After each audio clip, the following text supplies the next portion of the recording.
What is going on, comic fans? Welcome to the Legion of Comics. I'm Mark, and this is a very special episode, as we do whenever a big movie comes out. And this is the one that so many of us have been waiting on, the fight of the century. It's been reissued, round 2, Godzilla x Kong, The New Empire, just dropped this past weekend, and it made a big splash. I can't wait to dive into it and talk about it with a fantastic panel I've got lined up. So let's get into it.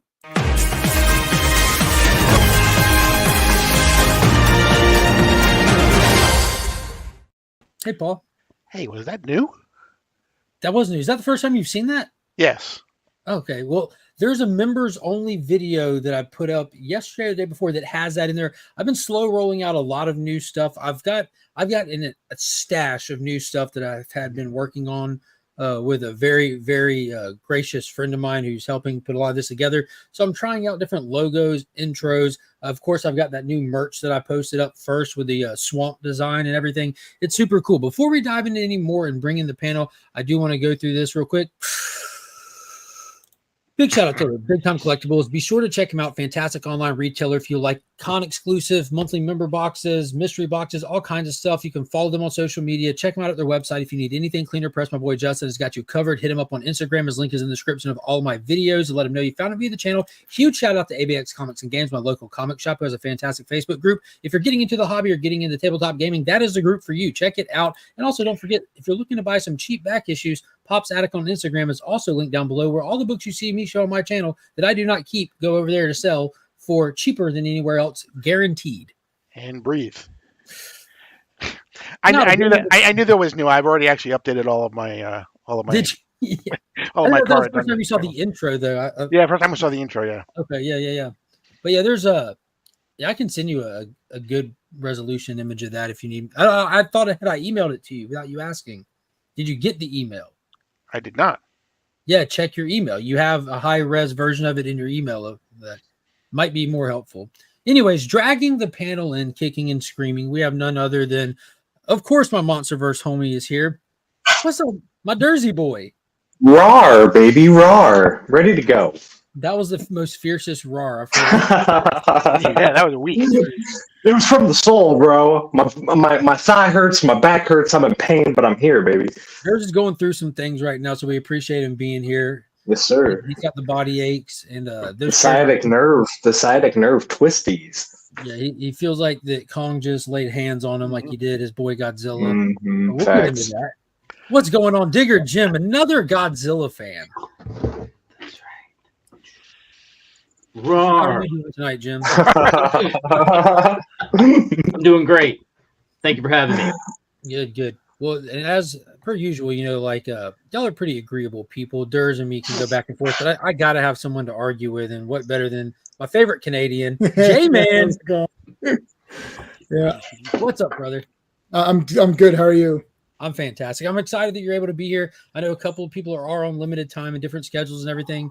So I appreciate y'all coming and just making time for the show to be on the panel and everything. I'm really excited to talk this one, as everyone on this panel knows, and everyone on this panel have been excited for this movie. It's Godzilla is one of those franchises that has been going strong for decades, since before most of us were born. And any of us. I don't assume any of y'all were born pre-54. My 54, no.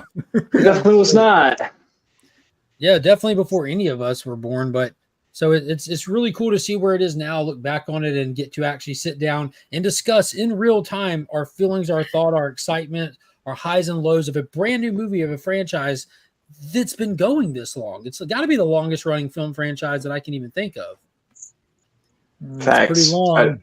Yeah. There's no fatigue. There's no Godzilla fatigue either. So probably James Bond is probably the only thing that could probably rival it, but it probably is still when did it start? That one is probably still a little bit younger than Godzilla. So, and I don't think it has more entries either, does it? It's close, like with the upper 20s, I think. Yeah, there's 30 Japanese Godzilla, and then there's 5 or 6 now of these American ones. Count 98, and then there's 6, and James Bond's probably in the mid 20s at this point, I think. Yeah, that too is another very healthy franchise. It's really cool to see it continue as well. But today, for the first time in a long time, we're not talking people, we're talking Titans, because this movie was definitely Titan heavy. I'm excited to get into it. I'm going to just run through and say hey to the people in the chat. Las Crucius, what's up?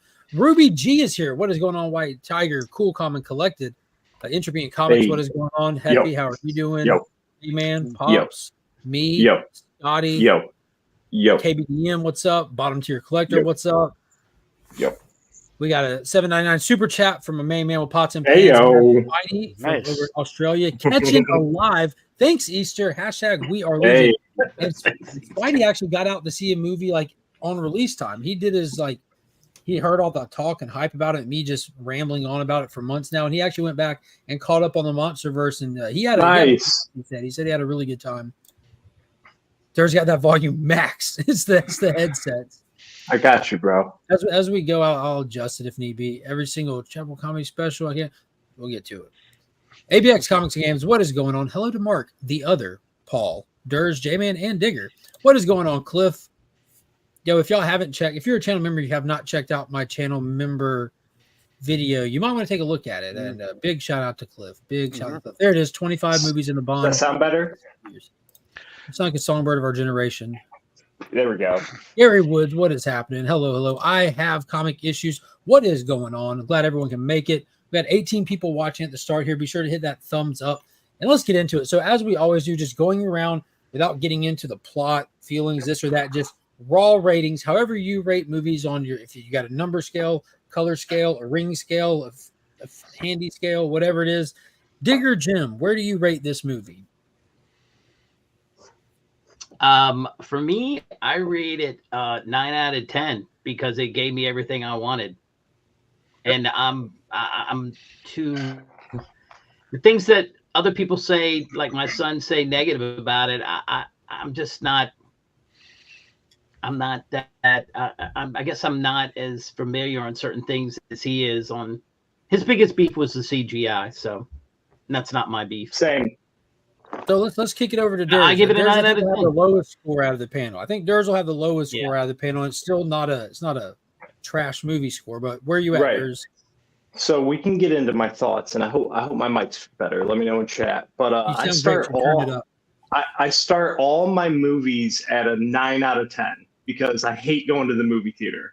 So no movie can be a 9 out of 10. So it's already down a bump.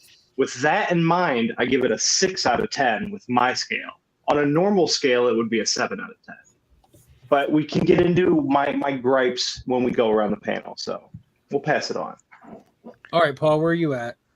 I'm going to give it an 8.5 out of 10.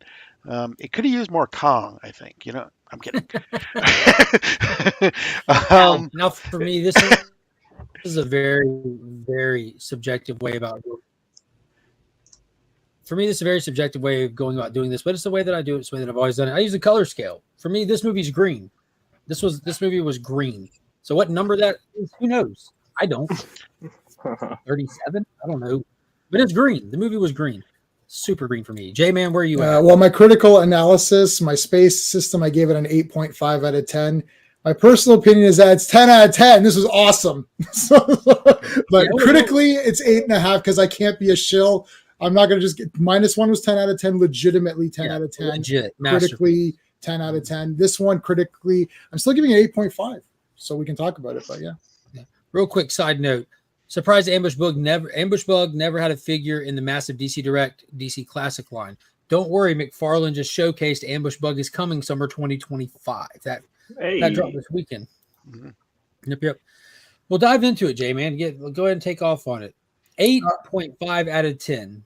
What were some of the highs and lows for you? Just so based on my space system, so the story I gave it 1 point, which means it's good. 0 means bad, 1 means good, 2 means amazing. So I wouldn't say the story's amazing. I'd say the story was good. So that's a 1. The pacing, I gave it 1.5 because it was an hour and 55 minutes. I do feel for the, story could have been a little bit less, just a little bit. For the artistry, I'm giving it 2 out of 2. CGI, look, we're stuck with it. I'm a Suitmation guy. I've been watching Godzilla since I was born. My first movies I remember watching is Godzilla off the TV. I've seen every movie in the entire, at least 5 times minimum, like easy. Most of them maybe like 7, 8 times, right? And that includes Gamera, King Kong, like Ultraman, all that stuff, any kind of kaiju related stuff. So I know it's CGI. Look, we're stuck with it. Without the CGI, we could not see monsters fighting in zero gravity, throwing shit at each other. So I don't know what to tell you. The characters in this case are Titans. And I've already preemptively getting ready to fight people who are like, well, if someone tells me there's not enough human parts, I'm going to lose my mind. You can never make them happy. You can never make those people happy. Right. Like my entire life was too much human. King of Monsters was not enough human. Like, what is wrong? No, right. I can't take it anymore. I'm going to lose my mind. I've been fighting these battles. I'm like, when the human story is very well done, like in -1, then it's well done. And that's like a one-off. That's a one-off. Literally, I would say 50% of them have somewhat decent human stories. I do like Biollante. I do like Destroyer. Obviously, 54. I like 2014's, keeping it even legendary. I like 2014's human story. I like King of Monsters' human story. Yeah. I even like the fast-paced, wild nature of Versus human story. And God, King Kong Skull Island had a fantastic human story. That might still be, maybe if critically, maybe still be the best one. But look, the Titans are awesome. King Kong has an entire little like subplot story of him going to rescue those guys. I'm like, what the hell's going on? There's like no dialogue for 15 minutes while Kong is with the little guy and trying to liberate those slave apes. I'm like, this is like awesome. I can't, like, we're just like, this is crazy. The movie started out like a 15-minute span of no talking, just Kong and Hollow Earth. So for those that haven't seen it, like, and what I love so much is they obviously, Adam Wingard understood the assignment. He heard the fans, too much human. He obviously got that same feeling that you can never make people happy with the human element unless you -1 the movie, where the movie transcends the genre. Right. Like -1 is not a great monster movie. It's a great film, independent of monsters. Right. So if you're going to do like this, like, let's just lean into it. Let's go all out. And they did. The main character of this movie, the main star, is King Kong. It's King Kong, yeah. There's an arc, there's development. Right. Like, what is going on here? And I know people, I mean, we actually mentioned it here is, some people have some problems with the special effects of the CGI, but what I would say is it's a $135 million movie. There is not a single shot. Right. Yeah, exactly. There's not a single shot in this movie that is not using some sort of special effects at every single point. Okay. So I know, I mean, if you don't like the CGI, to have me say, I think every single dollar is on the screen, I really think every single dollar is on the screen. Sure. I mean, there's a couple of close-up scenes where the humans are talking that, is probably on some sound stage somewhere, but they're not on that beat. Right. Yeah. But yeah, exactly. There's no portal there.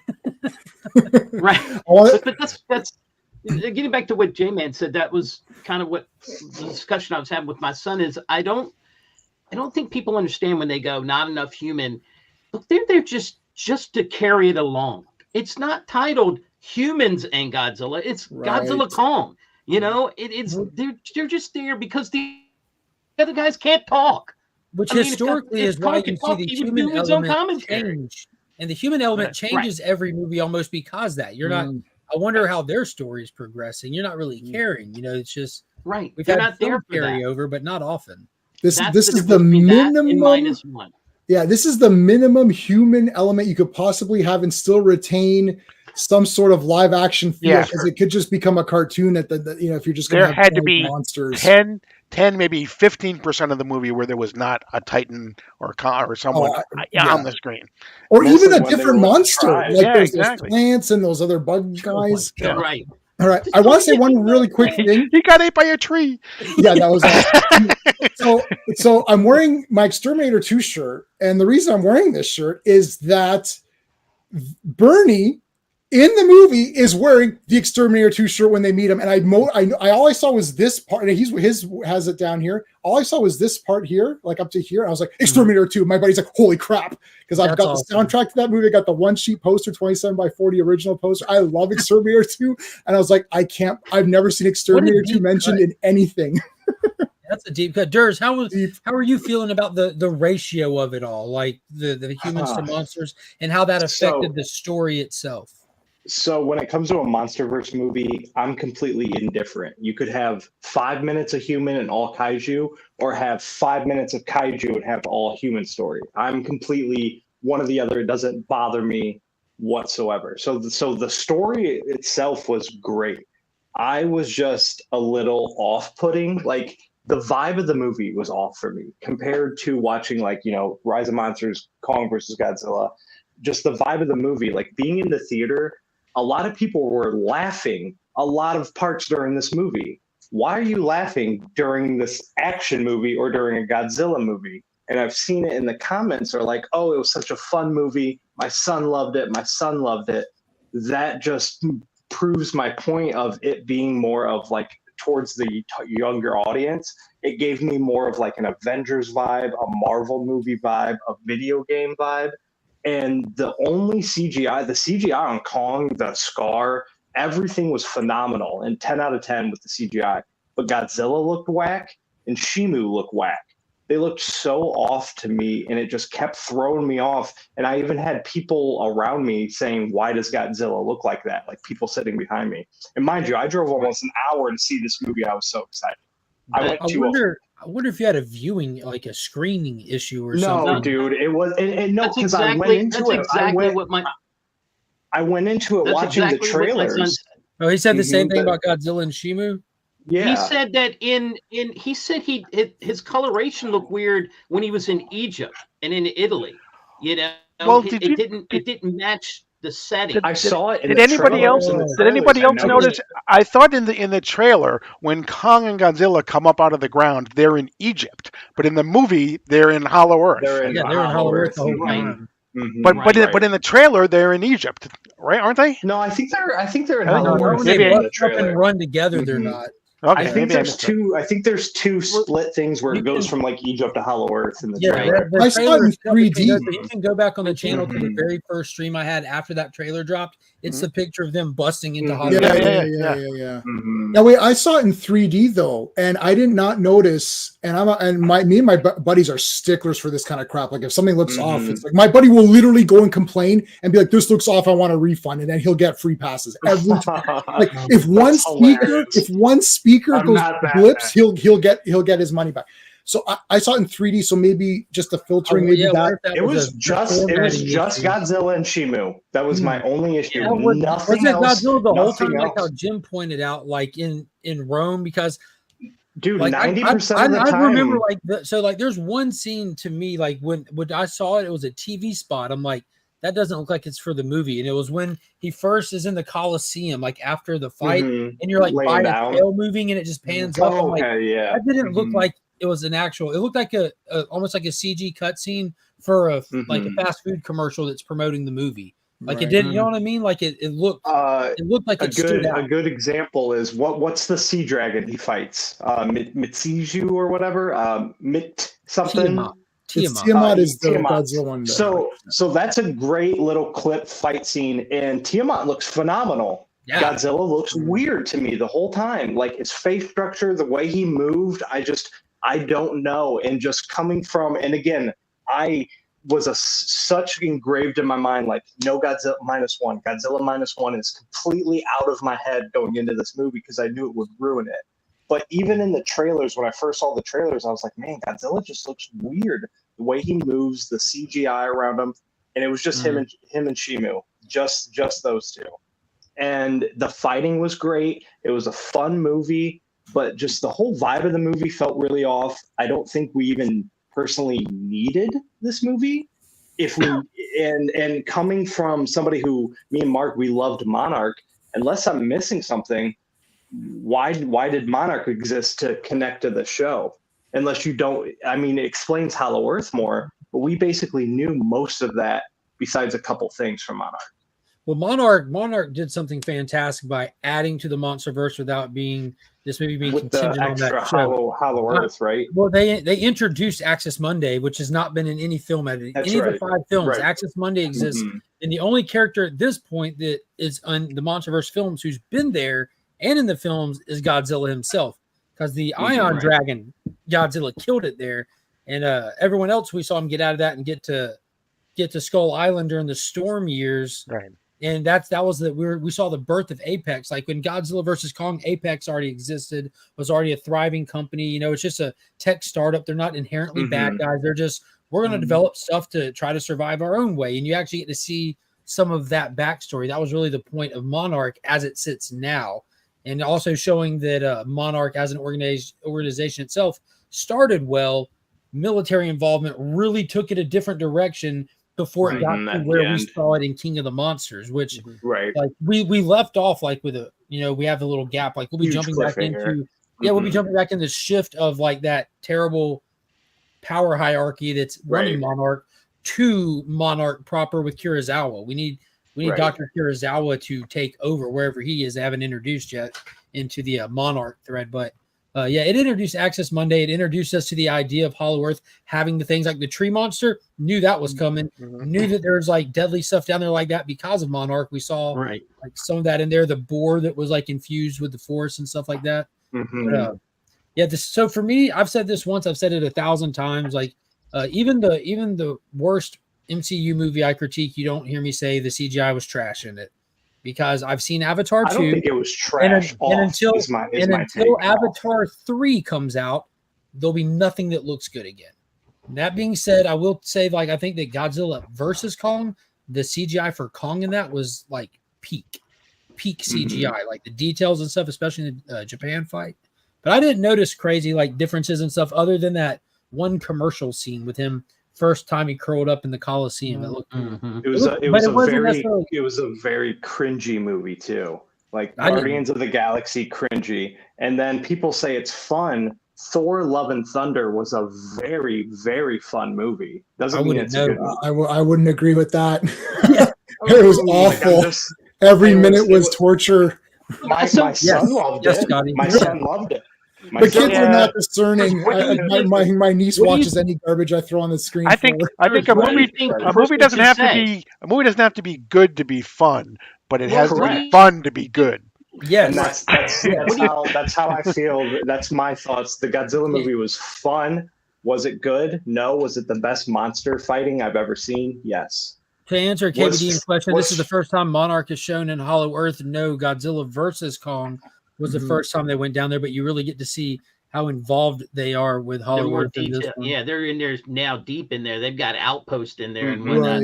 That's the big thing. They show how they've expanded into Hollow Earth. But going back to my question, what do you want somebody to say when they go to that movie? I mean, are you looking like when if you go to a horror movie, you want them to say, "Oh man, I scared the crap out of me. I about died." If you go to an action movie and you're like, "Man, that was amazing. Did you see those flips and blah blah blah?" This is a tight movie.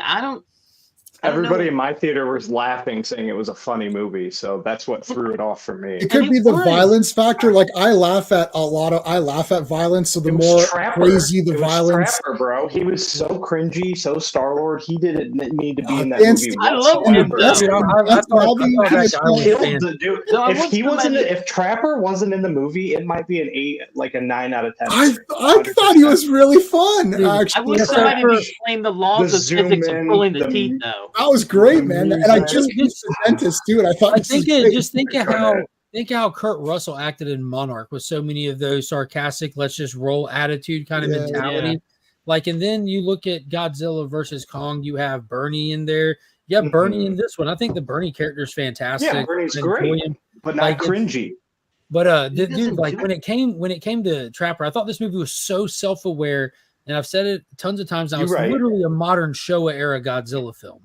Like they know what they're doing. They're leaning into it. They're accentuating things. And if you were having to do the job that guy is doing, it would take a certain mentality to do it. And it's not going to be a stiff, you know, like the guy's going to have to, he's going to have to be a wild card to do what that guy does. Right. I think it worked good. Sure, but it just like Trev said, Trapper was hilarious. Yeah, I'm not going to this movie for anything to be hilarious. I'll go see a comedy. That's why I said the vibe just felt really off, and the movie just didn't know who or what it wanted to be. It was trying to be both, and it really, really killed it. That's where it broke it for me. And like the vibe, I think it was trying to be fun. I don't think it was trying to be anything other than really fun because these movies have split. All of these Godzilla properties, is what makes this character so versatile, oddly enough, considering he's just a giant monster, is that Japan has taken we're going to go into this really serious, poignant, heartfelt kind of way and take it a little bit back to 54 raids again, those kind of early couple 85. Pictures. 85. And then I think these guys are going Megalon, They're going Monster Island, right? Monsters. They're going like, let's just have it real crazy. So now it's like you've got this two divided franchises. So people are saying which one's better. There's no such thing as a Godzilla movie. It's what you. It's like CDers. It's whatever you want Godzilla to be. So if you want it to be more -1, 85, 54, then you've got that the team to watch, that did right? The previous ones that did This is the same. Monsters? This one is the same team exact, almost down to the Same actors director. even that did versus Kong. That's why it picks up so like fluidly from that and So carries it. that makes it even worse for me. This has so many similar vibes to that one, and to me, like it really does feel like a pretty sliding scale when it comes to like how serious they take this from 2014 to King of the Monsters to Kong Skull Island, which is almost like a kind of between those two, a very King of the Monsters feel. But then they kept getting the feedback. When King of the Monsters came out, everyone said that they were hating it for some reason. It is still in my mind like one of the top 3 Godzilla films that has ever existed. 100%. Well, look, let me show you this, sirs, for context, just where the people that are responsible for making these movies, let me show you where they're coming from, because I do have this in here. I know I loaded it up. Because like I said, I might miss something. The lowest critically scored one by a mile and a half is King of the Monsters. 42%. That's wild. And look at the fan rating. Yeah, it's like inversely proportional to the Absolutely. I absolutely watched love it like a week Skull ago Island. again. But look at this. Look how crazy this is. I absolutely love Skull Island, but I just think Skull Island and Godzilla versus Kong and the new one are just two totally different movies. But they all 4 of those had that mature action movie vibe, and now this one is like just feels very targeted. And I get it from a business standpoint. I get it from all that. But as a fan, it just feels like keep in mind your main star in King of Monsters was a kid. Your main star in Versus is a kid hanging out with her kid friend with a paranoid radio jockey. Mm-hmm. That was so campy. Do you remember they shut Mechagodzilla down by spilling his drink on the computer? Right. You know what I'm saying? Like that, the camp. That's goofiness. They just didn't deliver chuckles. Those moments were in there to deliver chuckles. They just didn't. And this movie is the same way. It's balanced so well. Like we hadn't even got into the plot and story yet. But dude, the whole like how heavy the story is of what Kong's hero's journey is through this. That's what I was gonna say. Is there? Great. I mean, there are definitely. I mean, you have the baby Kong that maybe is for the kids, but there a lot of kids are going to get the subtext of what Kong is going through just from his face and everything else that he's got going on. The kids aren't going to pick up on that. That's for the adults. Right. Got a $10 super chat from the Comic Journey saying, "Keep your Happy cold birthday, away from CJ. me." Let's go. What is going on, CJ? Good to see you. CJ, you know you love it. Yeah, and let's talk about some of the points, because obviously the tone is going to hit different for different people. I was even telling Durs, so for Kong Versus, I saw that at home because of when it released. It was the year that all Warner Brother properties released straight home on HBO Max. So I saw it on my big TV. Not the same. And when I saw it, like I was going into it with King of the Monster tone set in my mind. And then that hard shift, when it was over, I was numb. Like I was a little pissy because Kong took a beating in it, but I was kind of happy with how it ended with them elevating him. But overall, just the tone shift shook me. And I'm like, man, that was kind of weird. Like it could have been better. Then now it's like the most rewatched one I've watched out of the entire lineage of Godzilla. I've watched that one more times, at least twice over, than any other one. But after getting kind of familiar with the tone, then I'm just so drawn into the story. And this one just had me from beginning with the story. And I know a lot of people are saying the story is this one's biggest weakness, but if you're a MonsterVerse fan, it's so easy to see the story, the depth of the story. I think the story's great. And yeah, Durs, you pointed that out, but the story in this one is Kong, like he's in Hollow Earth, he's established in Hollow Earth, and now he's going into Hollow Earth farther. And we find out from the opening scene that he is lonely. He's moving through there, he's gotten really smart. He sets traps for like the lesser intelligent animals. That was fire. There. You see him with the opening scene, the chase scene with these ravenous giant like wolf dog looking things, and we get a cameo of Doug. We get Doug back right in the beginning. I saw that random as hell. Doug steals his meal. So the whole premise of the movie is Kong is looking through Hollow Earth for four more apes basically. For he's lonely. And along his way, like a signal is coming out of Hollow Earth that's triggering a response from Godzilla, which is causing mayhem. And the Monarch is caught onto it, and they're investigating what that is. That's like the premise of the movie. Like that's pretty complex right off rip for me. Like for a giant monster movie, that's more than we would typically get. I think as you expand, like they're following the Showa era style, like it started off super serious, dramatic, and scary. 54, my friend's father saw it in the theater, and that was a horror movie. Like it was sad, crazy, scary, depressing, sort of like a -1 of for today. And then as they progressed, as you expand this universe, it has to get slightly sillier because you're introducing crazier concepts that slightly get a little bit more outrageous as it continues on.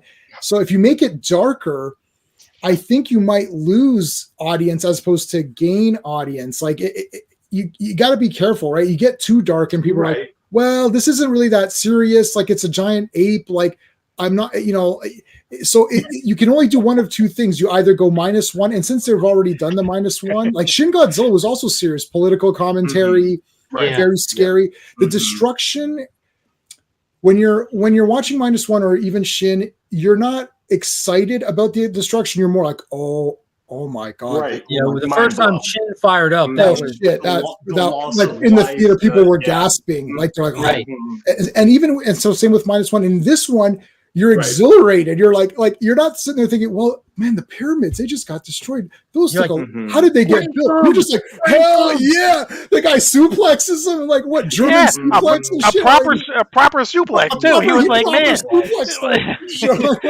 I mean, like even when they were coming up out of the beach, I mean, all those people drowned. I mean, that wave there's a lot of dead people there. They're all just chilling on the beach. But you're not looking at that. Exactly. You're looking at this over here. Wow. Godzilla had to sleep in the Coliseum because that was the only building left standing. Dude, come on. And you know they pat themselves in the back. They're like, where's he going to sleep? What if he curls up? Oh, dude, that great idea, buddy. And they're high-fiving in that, Adam Wingard's cat. He was sitting there, and his cat was in the room across from him in his little tower bed. He's like, oh my god. That's what my cats sleep in. I have a cat tower and he sleeps in his little hook. So expanding on the lore of the Monsterverse, it was really fantastic. We got some stuff that if you were aware of like any kind of spoilers, like we meet the Iwi tribe. What remains of them down in Hollow Earth? That was great. I did like that.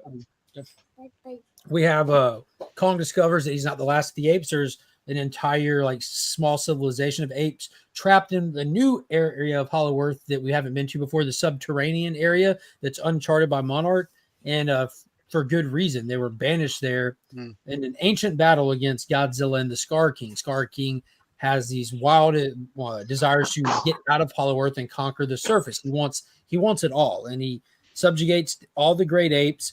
He has this crystal, which Hollow Earth is just jam-packed with crystals, and mysticism is really introduced in this finally into the Monsterverse, which was present in old Godzilla stuff via Mothra kind of stuff, which we get to that. And so we're introduced to Scar's like stuck down there. He wants out. He has this giant titan with ice powers that was responsible for Earth's last ice age, which was such a cool little thing when you add that in there. And Kong he is close enough that he stumbles upon some of the scouts, has an amazing fight, fisticuffs. He tries to reason with him at first. He's shocked to find other great apes, and we get right to it. An amazing fight. It really showcases how tough this guy is, how confident this guy is. We meet Suko, the baby Kong, who shocked me completely, who was not just automatically, oh, that's awesome, you're not harming me. No, Suko is traumatized. He bites Kong. Kong picks him up and uses him as a weapon and beats the other guys with him. Tries to lead him to his death in the lake. Yeah, Suko, Kong is forcing him to take me to where you're from, and Suko's leading him to traps where we meet another giant, like, water snake titan that Suko tries to kill him with, and we get a great little fight there. And I love the way that they go off camera with it, and Suko's running to get away from Kong, and his axe just lands in the woods. And Kong walks up. Kong walks up with its head. And this is the real bonding moment we get where this giant ape, the CGI ape, is able to carry a story without humans, because this is all happening with no humans. And then we see where it goes from there as Kong sitting down on top of a mountain looking over where they're heading. eating his food. We see Zuko afraid to even look at him while he's eating because how he's been treated by Scar King.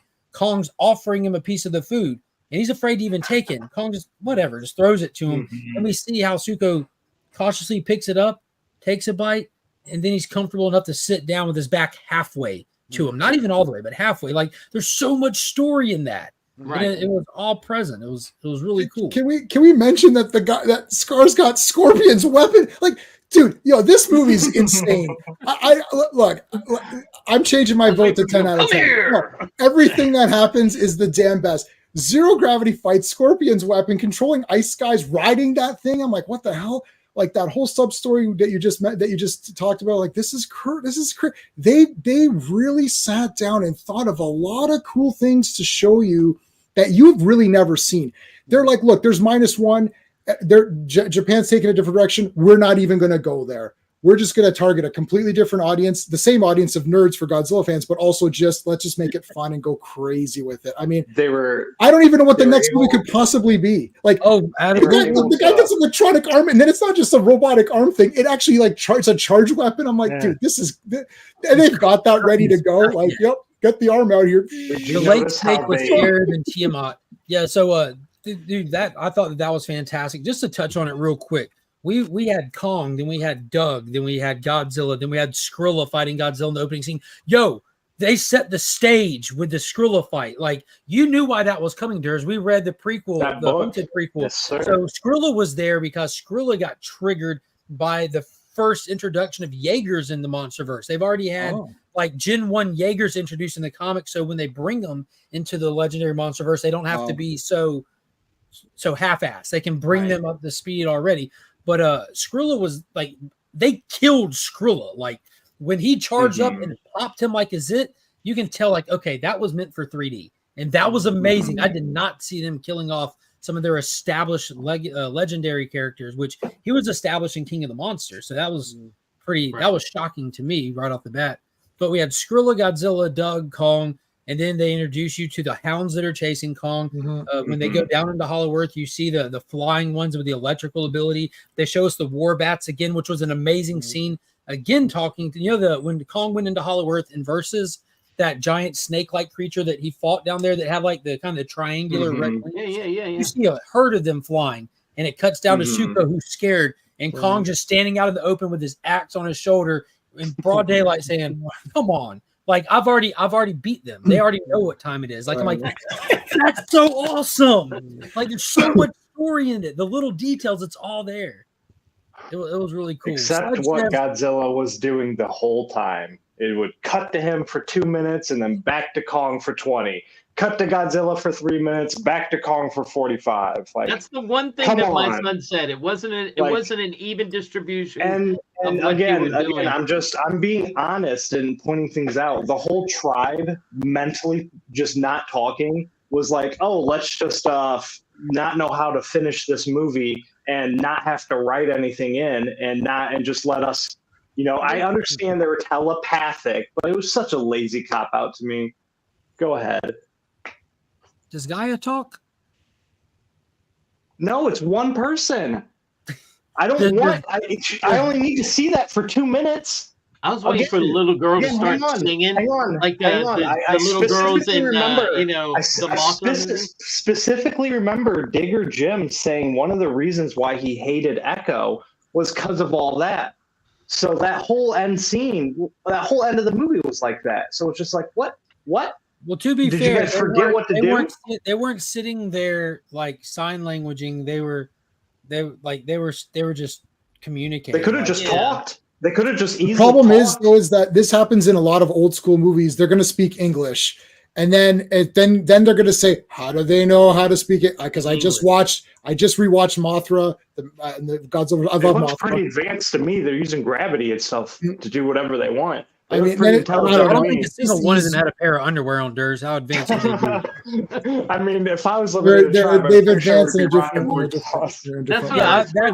just when you get into like ancient history and stuff like that. Lost history is advancing down a different path. It isn't more or less advanced. It's a different path. Right. And I love that aspect of it because like I dig all that kind of stuff. And I love the whole crystal aspect, because even with the pyramids, there's a lot of people that are working on like huge financially backed projects on how sound manipulation was actually used to do a lot of construction in ancient times. And they were doing it in the movie. That, like, if you know about that, like, none of this stuff was out of anyone's ass. This all came from somewhere. And the more little bit you know about a lot, the more that you could pick up on where they're really sourcing a lot of this from. But the Iwi tribe, I like that aspect that they did that only because, and it worked so well for me, only because the Iwi tribe was specifically directly linked to Mothra, which are diving into a little bit of mysticism with, and that made it all not just work, but it elevates Mothra. Like, how is Mothra the queen of the monsters? Let us show you how. She's fucking mystical. I love Mothra. The 60s movie is one of my favorite films of all time. Not just, I love that Mothra movie. So this is interesting, though, because in the movie, only a Skull Island Iwi could go and activate Mothra, which I thought was kind of weird. That is a bit weird. You know what I mean? Like, they've got all of them down there. Power of the plot prophecy. You know what I mean? They've got them all down there, and they can't do anything to activate her. I agree with that. I wanted that girl to start singing like in the movie. And like, no, they need the peanuts. They need the two little. They need the two fairies. The twins, yeah. But wasn't that great? Like, when she like was doing the ritual, like, because that's one thing we get introduced to the Iwi tribe, and they use that as not just the plot narrative to bring us Mothra back, but to explain why Scar King's here, why he's stuck here, why we haven't seen him sooner, and why there's another giant titan with him, and introduce the fact that Godzilla's a lot freaking older than before. And the reason Godzilla, like, I'm surprised he survived that last one, knowing that in Monarch, how he's smaller and less powerful and stuff. But that was also cool knowing, like, he has experience with what he's sensing, and that, like, drove, like, him needing to charge up, you know, and that was really cool. Yeah, him being pink was like 5 out of 10 points for me just alone. Him being pink is phenomenal in my opinion. Did you catch the text on the screen? Like, when he emerges, when he comes out and he does the roar, which the CGI looked good right there when he pops up and just. Yeah, I'm just saying when he was moving. That's I'm saying I get that, like, the scene in the Coliseum for me. That explosion was phenomenal. When he was standing on the Gibraltar, like, that looked phenomenal. Like, there's some scenes that were spectacular. Right, 100%. They took a CGI budget and had to spread it through the whole movie. So they probably leaned into the more dynamic, more polarizing scenes and pulled back where they thought that they could. But when Gaia went up the stairs to do the ritual to bring Mothra back, did you notice as soon as she's put her hand out, the energy that you see coming off her hand is the same? It was like portrayed the same way as in King of the Monsters when Mothra sacrificed herself for Godzilla. Like when she you remember when Mothra poofed and rained down on Godzilla and he went supernova? Like, that was that same energy signature. What was it? What was it with the mustard on her forehead? What was that? It's gearing up, man. It's rituals, dude. It's rituals. Like, we have to use condiments to get the Mothra back. Let's go. I mean, I want J-Man to explain the physics of that ship pulling the tooth. I don't think that had enough torque to pull the tooth out. There's no way. Listen. I mean, again, I like that tooth thing. I was just at the dentist that same week, so it was like, I don't have any cavities. I've never had cavities or any teeth pulled, but I'm like, I could just tell that that's an irritating thing, and I was just like, oh, the pain. I liked all that. I like that there's real world problems in those scenes too. I was thinking the same thing. So how are they going to get this out? And as soon as Trapper got down there and hooked it up, you remember what his line of dialogue was in that moment? Oh yeah, she's ready to come out. Right.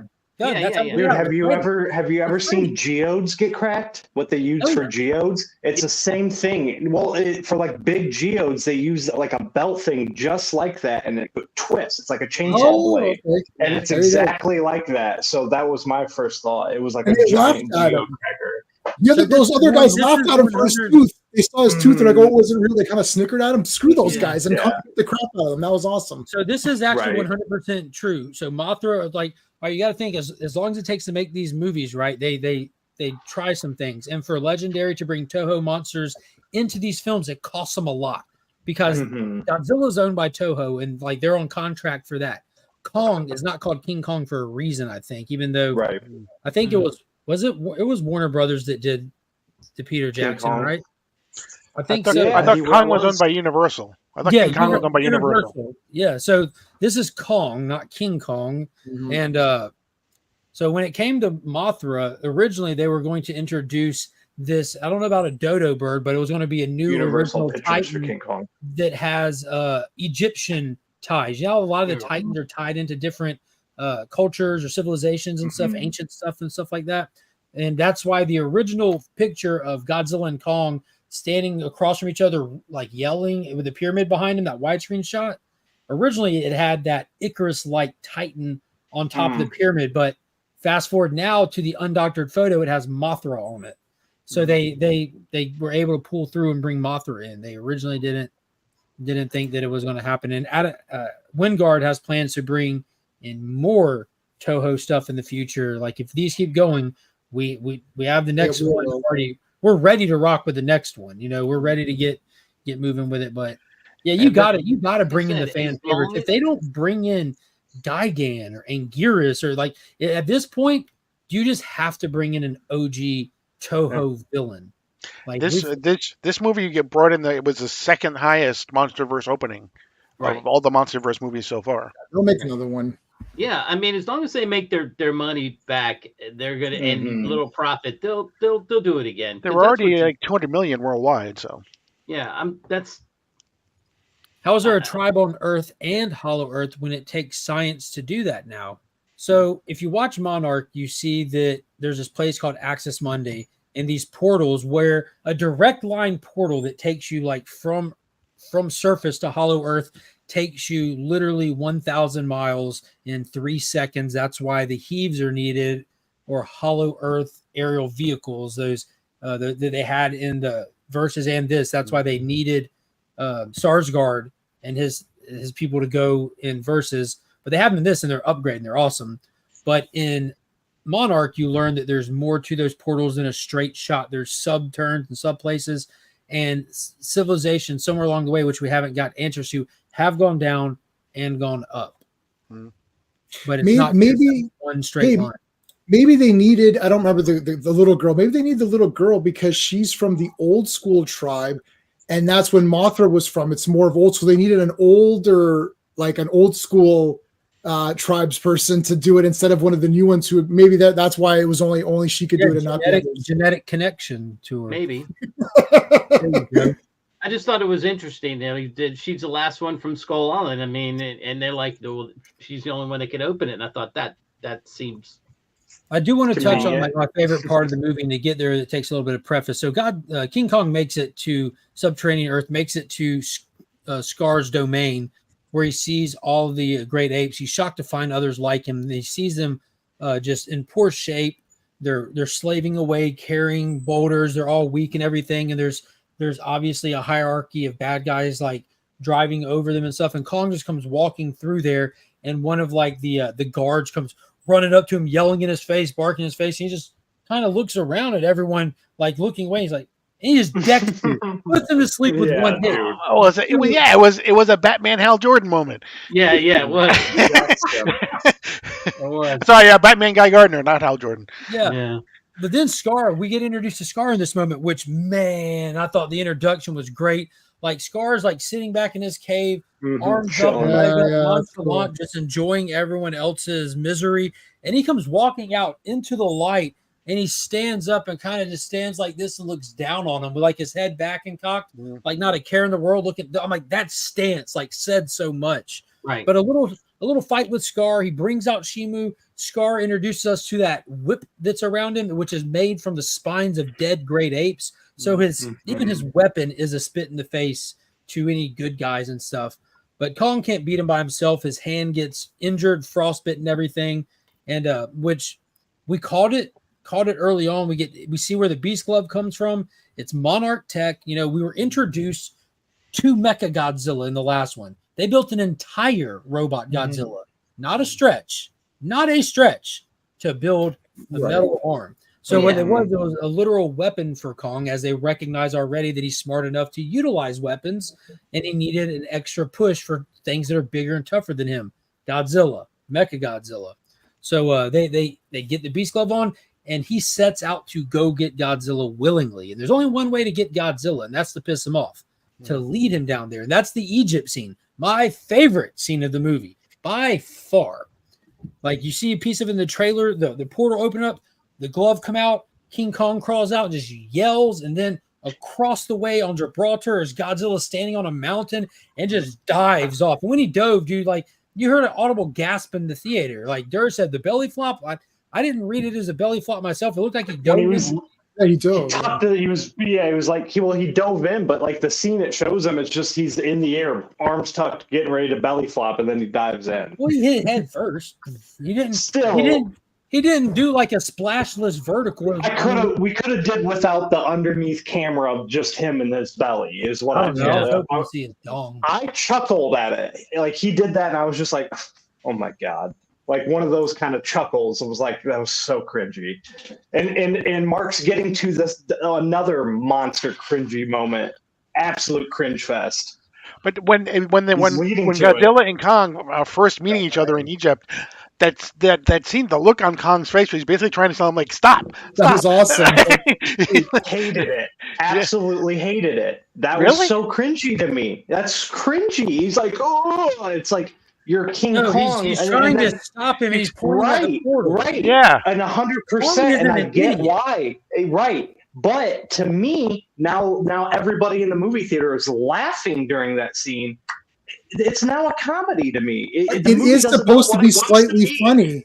It's funny because you can see it in his face. He's like, okay, dude, relax, hold on. My thing is, when has this franchise ever thought about even being kind of funny? Numerous times. We touched on that, like in the last movie especially. There's tons of... There's a difference between being funny and cringy to me. There's cringe moments. I didn't laugh. I was actually kind of, okay, you know what? He's trying to not ruin everything. He's trying to point him to the, you know.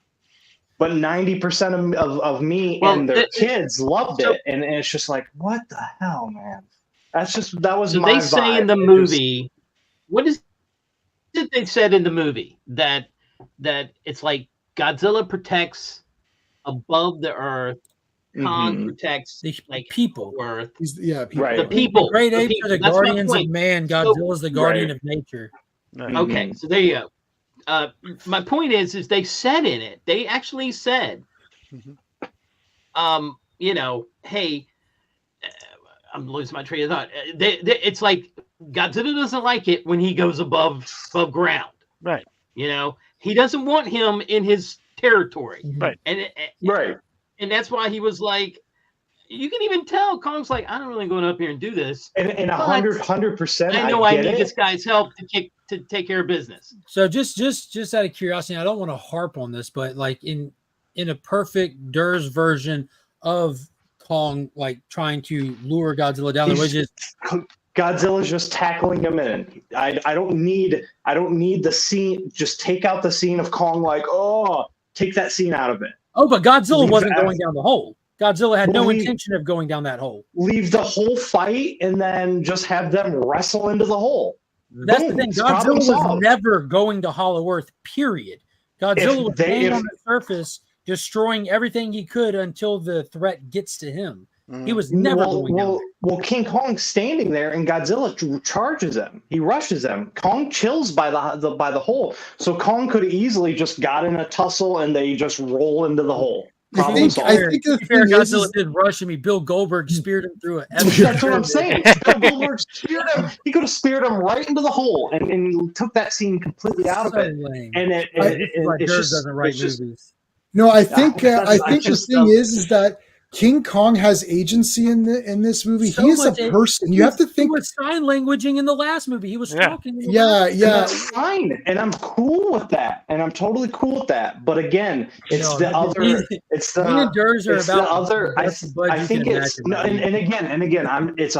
the best kaiju on kaiju I've ever seen in my life. It's an amazing story. It's just the multitude of cringe moments stacked up.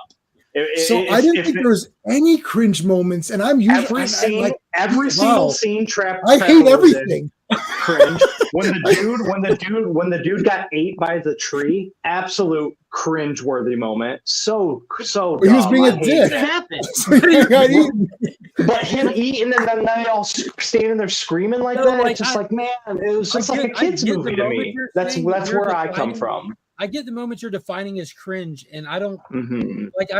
Like you. That's a valid criticism for you, and I'm sure some others. But the vast majority of people are looking at those as not cringe for their experience. But I get what you're saying. And these same moments have happened in multiple other Marvel movies that you guys have destroyed, and it's now being praised in a movie like this. But again, like if you try to switch the example and go over to those, you're going to see like the vast majority of people would agree with you they're cringe.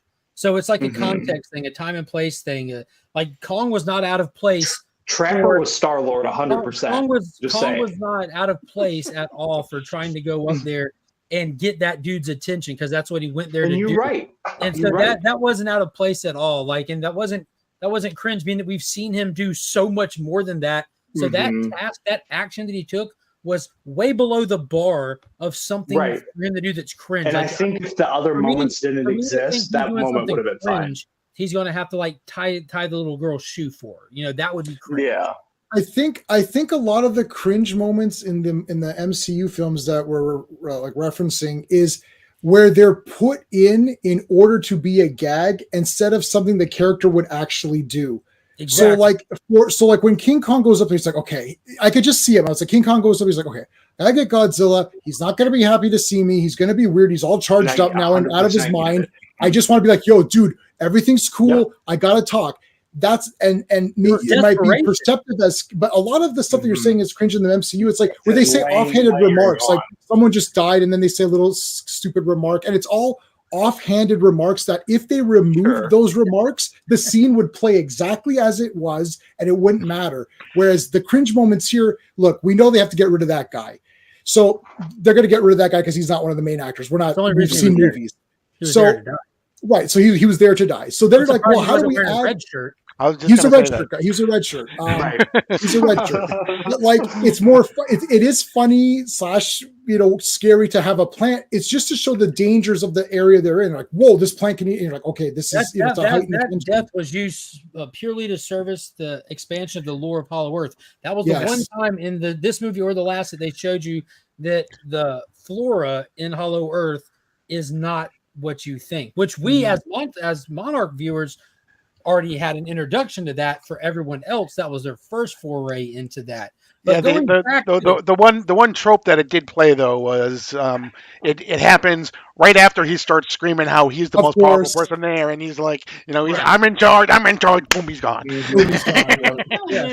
kind of knew he was going to get eaten before they even got on the plane. I was waiting for something from above to come down, like I thought he was dead and the plane crashed. I didn't think he was making when they crashed. I thought he was done, not even making it out of that. Right. So let's talk about the Godzilla versus Kong round 4, because in Godzilla versus Kong, we got 3 rounds. Godzilla took the first round where the humans had to save him with the bomb in the water. Kong took the second round where he knocked him out with the fully charged axe. And then Godzilla came back in round 3 in the same final act and went absolute ape shit, going 100 miles an hour on all 4, ripping Kong's chest up and stomping his chest in with his weight.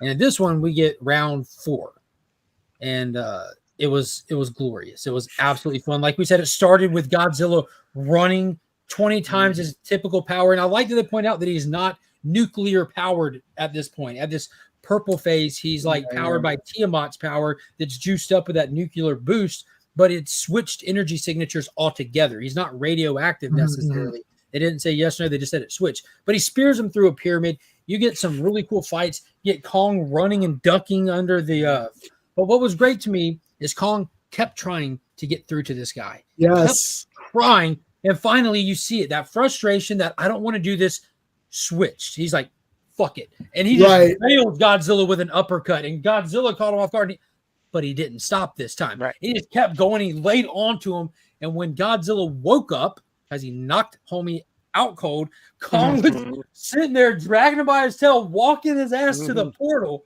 And it was so cool because Godzilla woke up, and the dude ain't got quit in his system, because as soon as he woke up, that tail fired up pink, and Kong's like, oh shit, he knew he messed up. And Godzilla was about to take that gorilla out at point blank. It would have been over with but then they both get hit, and that's where we get Mothra's return, and Mhm. all hail the queen, because that got their attention.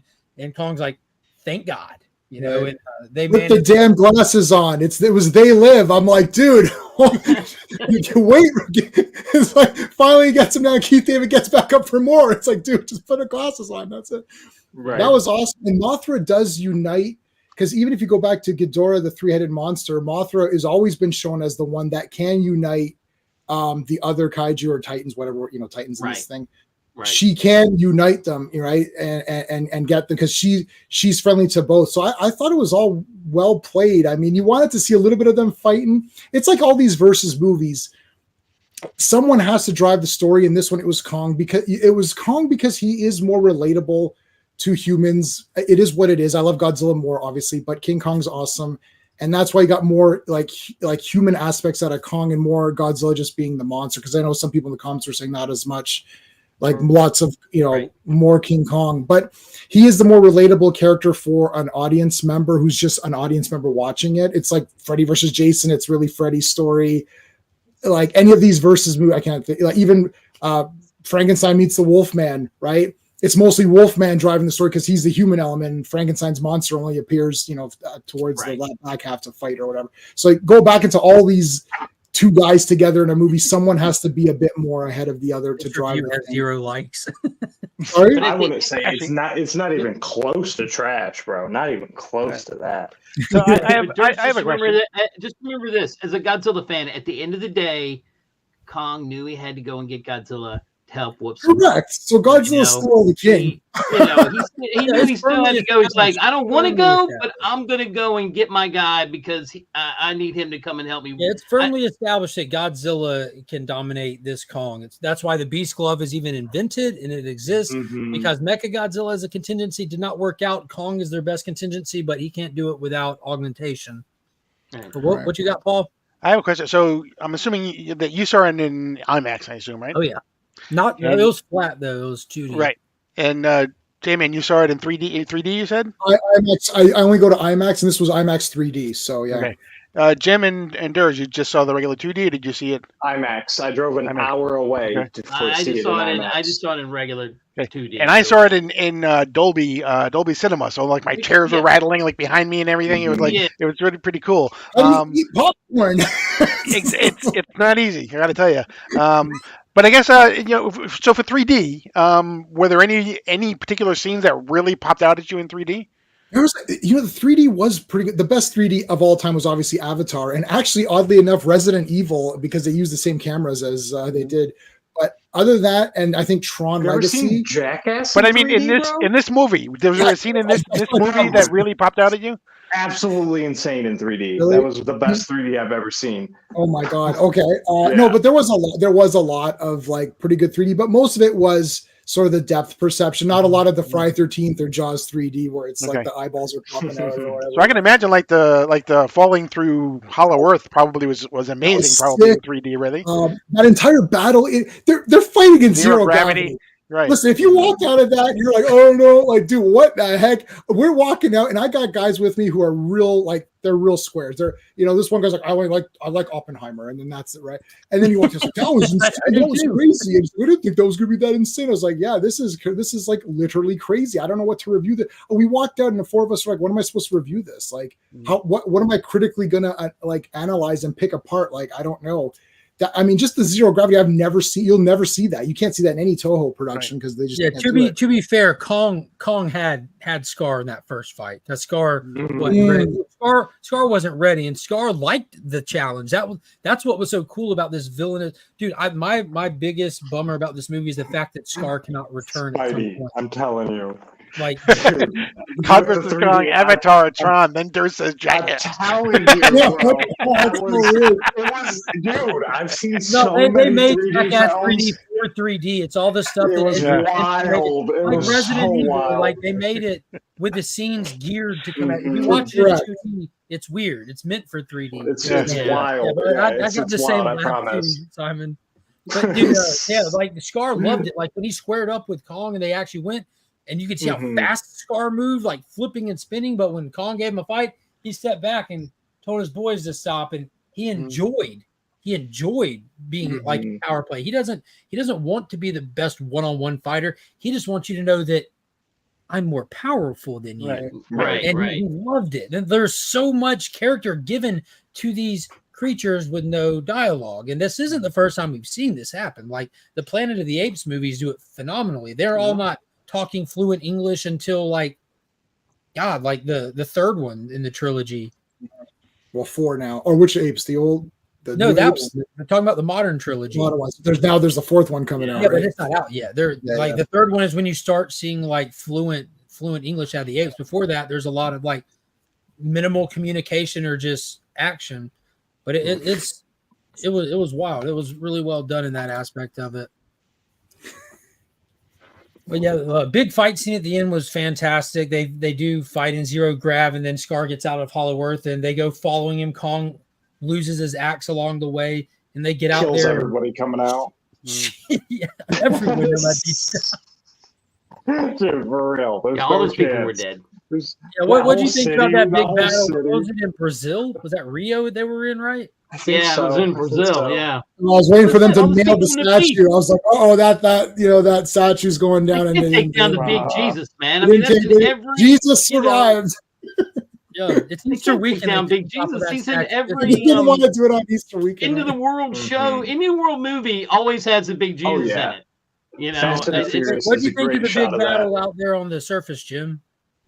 I loved it. I mean, it was, to me, I think the best part was actually for me was when the little baby Kong came through with the axe and Zuko was like, all right, I've had enough of this. And he crushes the crystal. To me, that was the best part because he was all of a sudden it's like, oh, now it's a whole different game now. And that was, now it was slaughter. After that, it was just murder. Yeah. Yep. Yeah. It was just straight murder. I think it was great that they gave Zuko that moment because he's the one that's been living that life, dealing with that, and watching him dragging that big axe. But then when he sees the crystal, knowing that that's the source of so much of our pain, that he just musters up his first real roar, really, and just jumps and has to use 2 hands on it and everything. Like, yes.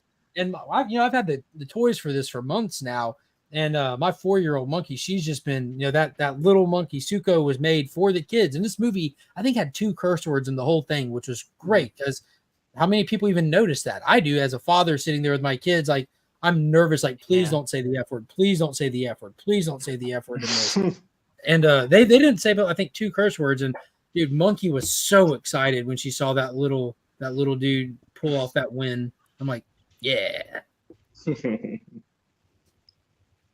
But it was dope. They massacred Scar. They massacred. Oh, yeah. She was having a fantastic fight with him and Kong. beamed him. Godzilla was getting thrown around by Shimu and throwing Shimu around. Those two were just going at it. And then when that crystal broke, Shimu, not being controlled anymore, just looks at Scar and just doesn't hold back. Kong grips him by the neck and just holds him up in the air, and Shimu freezes him, and Kong just jumps up with him in 2 hands, just slams him on the ground, and just keeps pounding until he's just mush, red snowy mush splashing up. Yeah.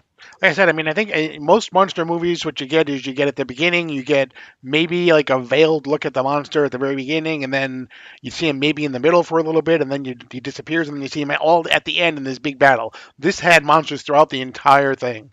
It was just, it was wall-to-wall kaiju. Right. All right, boys, I got to bounce. I'm ready for aliens to come down now. Anymore. Yeah, and Jeff, to your point, they get 1 F-bomb, but they get unlimited every other word, which is not cool. It's unnecessary. Yeah. But that 1 F word they take it so often, more often than not anymore. Like, just make an R-rated movie. It's not mandatory that you have to use it. Yeah, it's not mandatory, but the music was the soundtrack definitely played to the strength. Great soundtrack. I love it. Love the soundtrack, big time.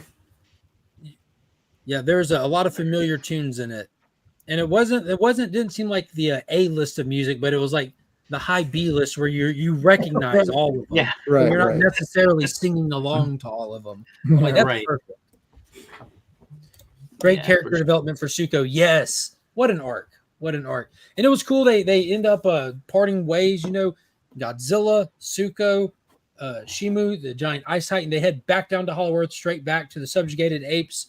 and Kong comes riding in on the back of this giant Titan. Like, Jesus Christ.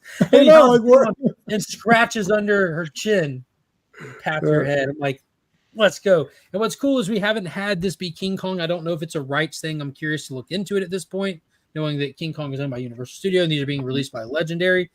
But they haven't called him King Kong. They throned him in the last one, but then we learned that there's a real leader down here, the Scar King, right. The name of this character that Kong beat. Kong beat him. Like, he had the killing blow, and he returned to take on that mantle. So now that title is unofficially attached to Kong. Right.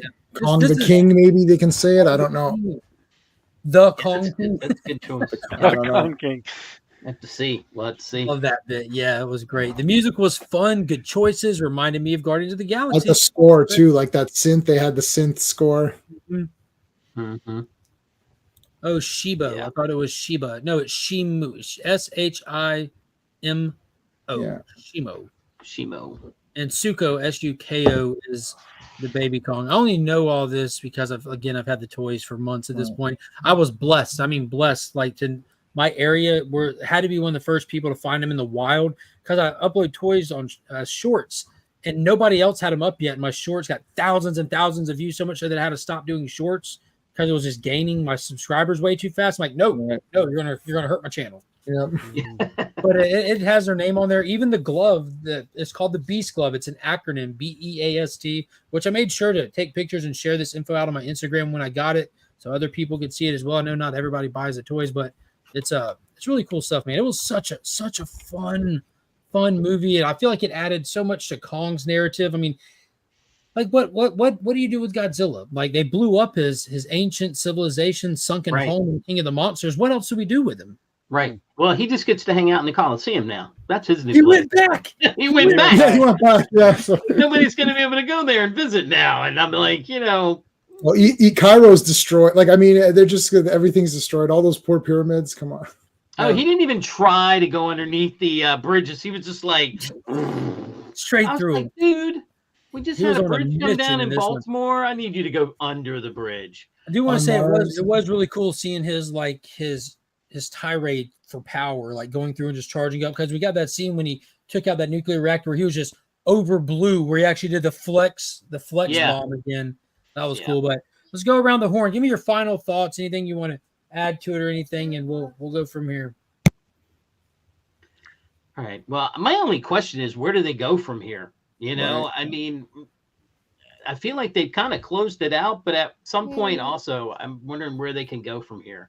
So then what do you think will happen in the next Godzilla Kong movie? What do they do next? What Godzilla Kong movie? Yeah, we just saw the new one. When they make another one, what do you think? Who do you think will be the bad guy? What do you think they'll do now that we know Kong is the king down there and he beat Scar? And like, what happens next? What do they do next? I think like there would be 1,000, like a whole army of bad guys gonna try to stop both of those three of them. I mean, because Shimu. Yeah, because Shimu too. Shimu, Godzilla, Kong, Mothra. It's going to take an army. Exactly. Or it's going to take a destroyer. Oh. No, I want Megalon. I'm waiting for Megalon bugs. Just think of giant bugs in there. An entire army of Godzilla people. That'd be wild. Or Gigan. Gigan, we gotta go through space. I don't think they'll do space just yet. They're still doing Hollow Earth. I think Megalon was built for this. Hollow Earth, Seatopians. There's a whole different tribe somewhere else in Hollow Earth where they're worshiping bugs, and then their Megalon guy comes out. That'd be awesome. That would be great. I mean, I like giant bugs. I used to play Dark Sun. I like bug creatures. We have Baby Kong. Now we have to get Godzuki, right? Yeah.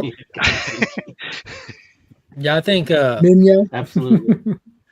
I'm just glad that they haven't done something like Biollante or something yet. I don't think. I think Legendary is good.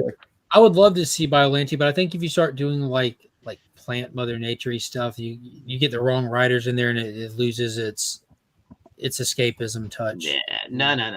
Let's not do that. Yeah, I mean, this one was so big that it almost, they're really gonna have to think of something really hard before they make another one. Yeah. I'm just, dude. Going into this, I thought that they were going to kill King Kong. So did I. His legacy is shrouded in death, and like the second King Kong film ever was Son of Kong, and even then they killed that one. Yeah. But let him drown. Was I'm glad Beauty they- killed? They Was raised Beauty hell killed the up, baby. beast? Yeah, in the end, it was Beauty that killed the beast. But I don't know what they're I going will to say do from here. one I don't have thing. a clue. We're going to have to. We've already done the space thing. We did that with Ghidorah. So I think doing it again might be too soon for a modern general audience that you're really introducing to this, how just wild this can get. But You if gotta get they- J-Man to do the bug then. I'm gotta telling you, wait. Megalon. It's gotta be Megalon. Yeah, Megalon. Megalon would be good. You just got to wake something up. I mean, Right. every movie they introduce us to more Titans that are existing here with an outpost monitoring them, awake, asleep, whatever. King of Monsters, they didn't wake them all up. They woke a lot up, but clearly they didn't wake them all. Bride of Kong, I was a teenage Kong. Teenage Kong. Adam Costello meet Kong. Right. Oh Lord. But yeah, I'm excited to see what potentially can happen next. I know that. Yep.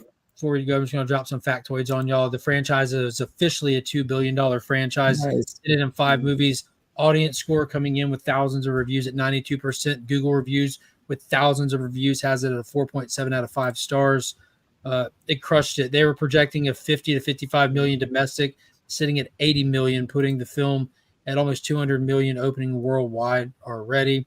And they've already announced you can pre-order this fantastic Monsterverse set 5-film collection, including the new one. It's beautiful packaging and everything. I'm excited for that. They do. They should throw in the Monarch series on there as well. I wish they did, but there's a lot of Apple stuff and Netflix stuff that I'm just mad that they don't physical. Yeah. It doesn't make sense. Make it print to order. Yeah. It's not that And they difficult. still haven't announced Godzilla -1 in the U.S. yet. No, they won't do that till like a month Physical before media. Japan release.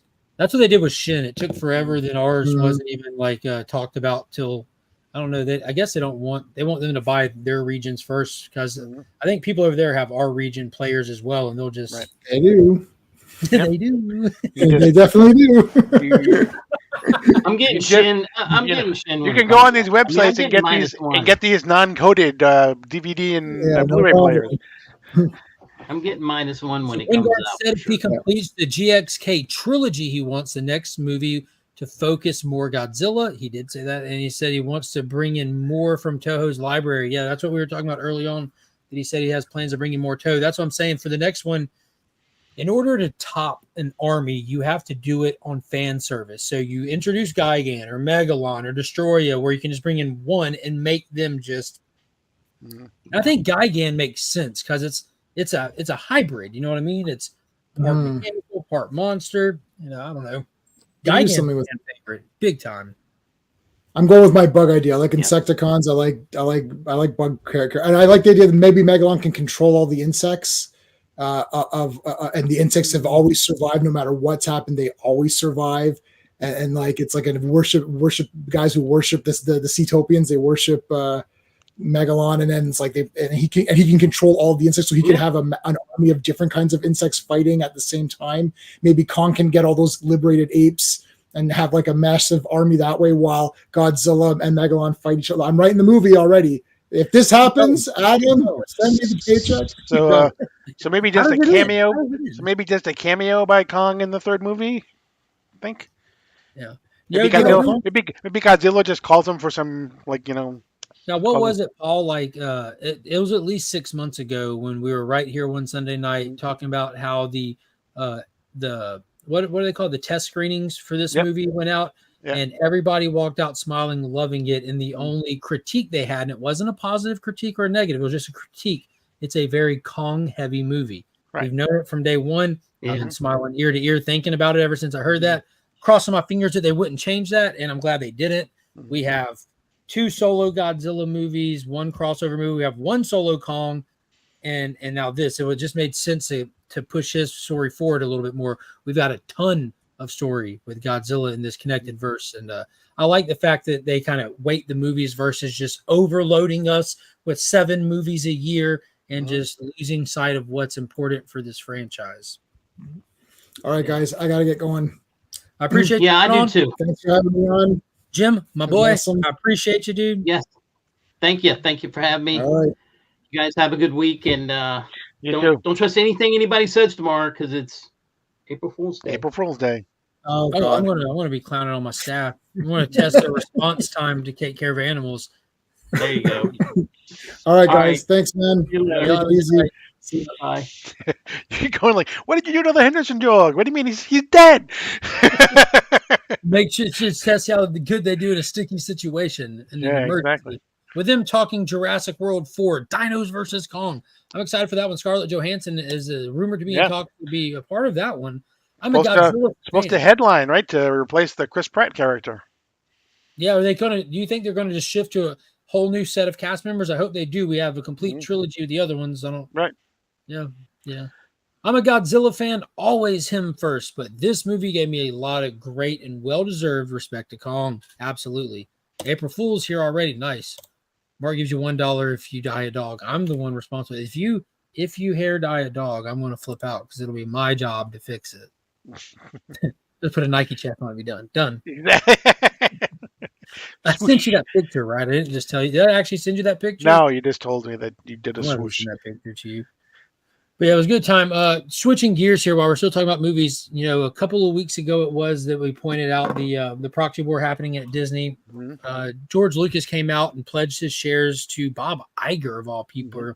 He is not really. I don't think he's just really wanting to see the company go into a fight. You know, he sold Star Wars and invested so much of his money into that company. That was the way that he was just going to. I guess that was his family retirement plan and everything. So I think he's just not wanting to participate, kind of thing, just whatever. But big news dropped yesterday. Right. Yep. The advisory firm ISS tells Disney shareholders to side with Nelson Peltz in proxy fight. And so looks like this isn't slowing down. It's not stopping. And now Nelson Peltz is getting some extra juice behind him, much they're kind of going tit for tat at this point, but it's kind of interesting. Yeah, it really will be. I think, I mean, the thing has always been, they want to know, what Iger's going to do to turn the company around, to make it, not that it's not profitable, because it is, but especially on the movie side, to try to kind of, reinvigorate it. But they also, one of the things that they were really is they want him to have a much more defined succession plan in place this time. Because it seems as though he sided with Bob Chapek last time, but he didn't really want him. Yeah, and it almost feels like he saw some writing on the wall and threw Bob Chapek up there onto the gallows and came right back after they hung him. Right. It almost like he dodged a responsibility bullet. And now he's there, like he came back like the prodigal son returns, when he's the one that architected the design that's led them to right where they were. Chapek wasn't there long enough to see any of his creative ideas or anything really come to fruition until he was already gone. Yeah. And I also think, I got to believe that you got to I'm not really, because Bob Chapek was in charge of resorts before, right? He was the world Disney World, Disneyland type guy. I think you got to get directly into what he became as executive CEO. I think you need to have someone that kind of comes in and really kind of works in the main office. Yeah, they should be working side by side with Bob for a good year. And gets exposure to all the different parts of Disney before they become CEO. Yeah, because that was another thing that's been hurting for the past few years at the parks. The parks have been right. Disney actually also did this week. They settled their lawsuit with Florida, the state of Florida. Who won? They both decided to I was going to say they agreed to disagree, but neither one admitted any wrongdoing, and they both have decided to work for each other for the betterment of Florida and Disney World. So what you're saying is Disney's going to stay out of politics and Florida's going to stay out of Disney. Yes. Disney, Florida is still going to run that district. But they're going to Disney's still going to run the district. No, the Florida board that they put in there is still going to run the Disney. It is now called the Central Florida Tourism District. Yeah. So the people that the governor DeSantis appointed are going to run that, but they're going to do so. But they're going to do so with much more direct input from Disney. So it sounds like Florida won. I don't think In a lot of ways, Yeah. it seems like the big takeaway here is like from my opinion early on is I don't care what Florida has going on or any state, that giant corporate entity had no business trying to in my mind that's a form of meddling, like you have elected officials, you have processes and stuff like that, and unless something's like damn near treasonous, you shouldn't really be trying to do that. They were trying to public opinion sway policy, and a company that size has the ability to. We see large YouTube platforms that have the ability to sway movie success and failures. You know what I mean? Well, that really, gets to the whole point of the argument is do businesses have a First Amendment right?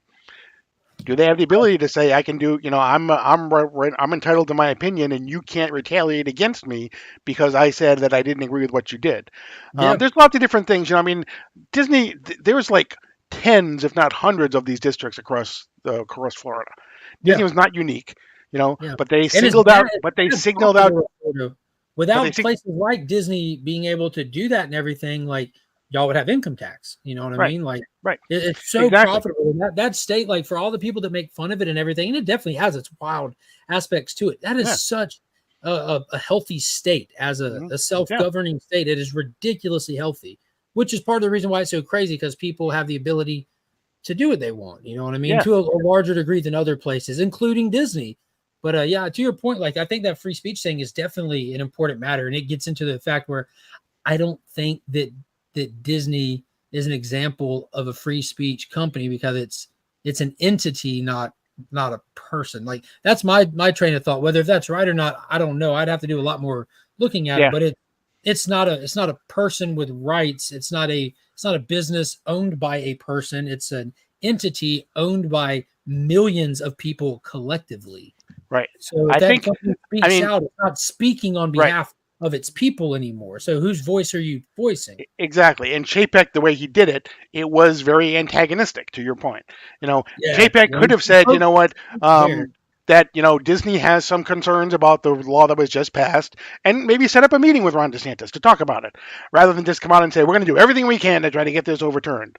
He seems to be pretty gung-ho about doing stuff. I don't think for one second he would shy away from, especially because the publicity that would come with it. I don't think he would shy away from saying, I'm open to sit down and talk to them, because that, that puts him in headlines. Because I think he has aspirations for higher office, or at least running, and stuff like that.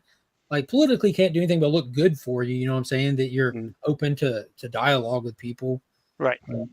Yeah. Although he's pretty much, he has his own problems where he doesn't necessarily, it's like, as much as he complains about other people, it's pretty much usually it's his way or the highway.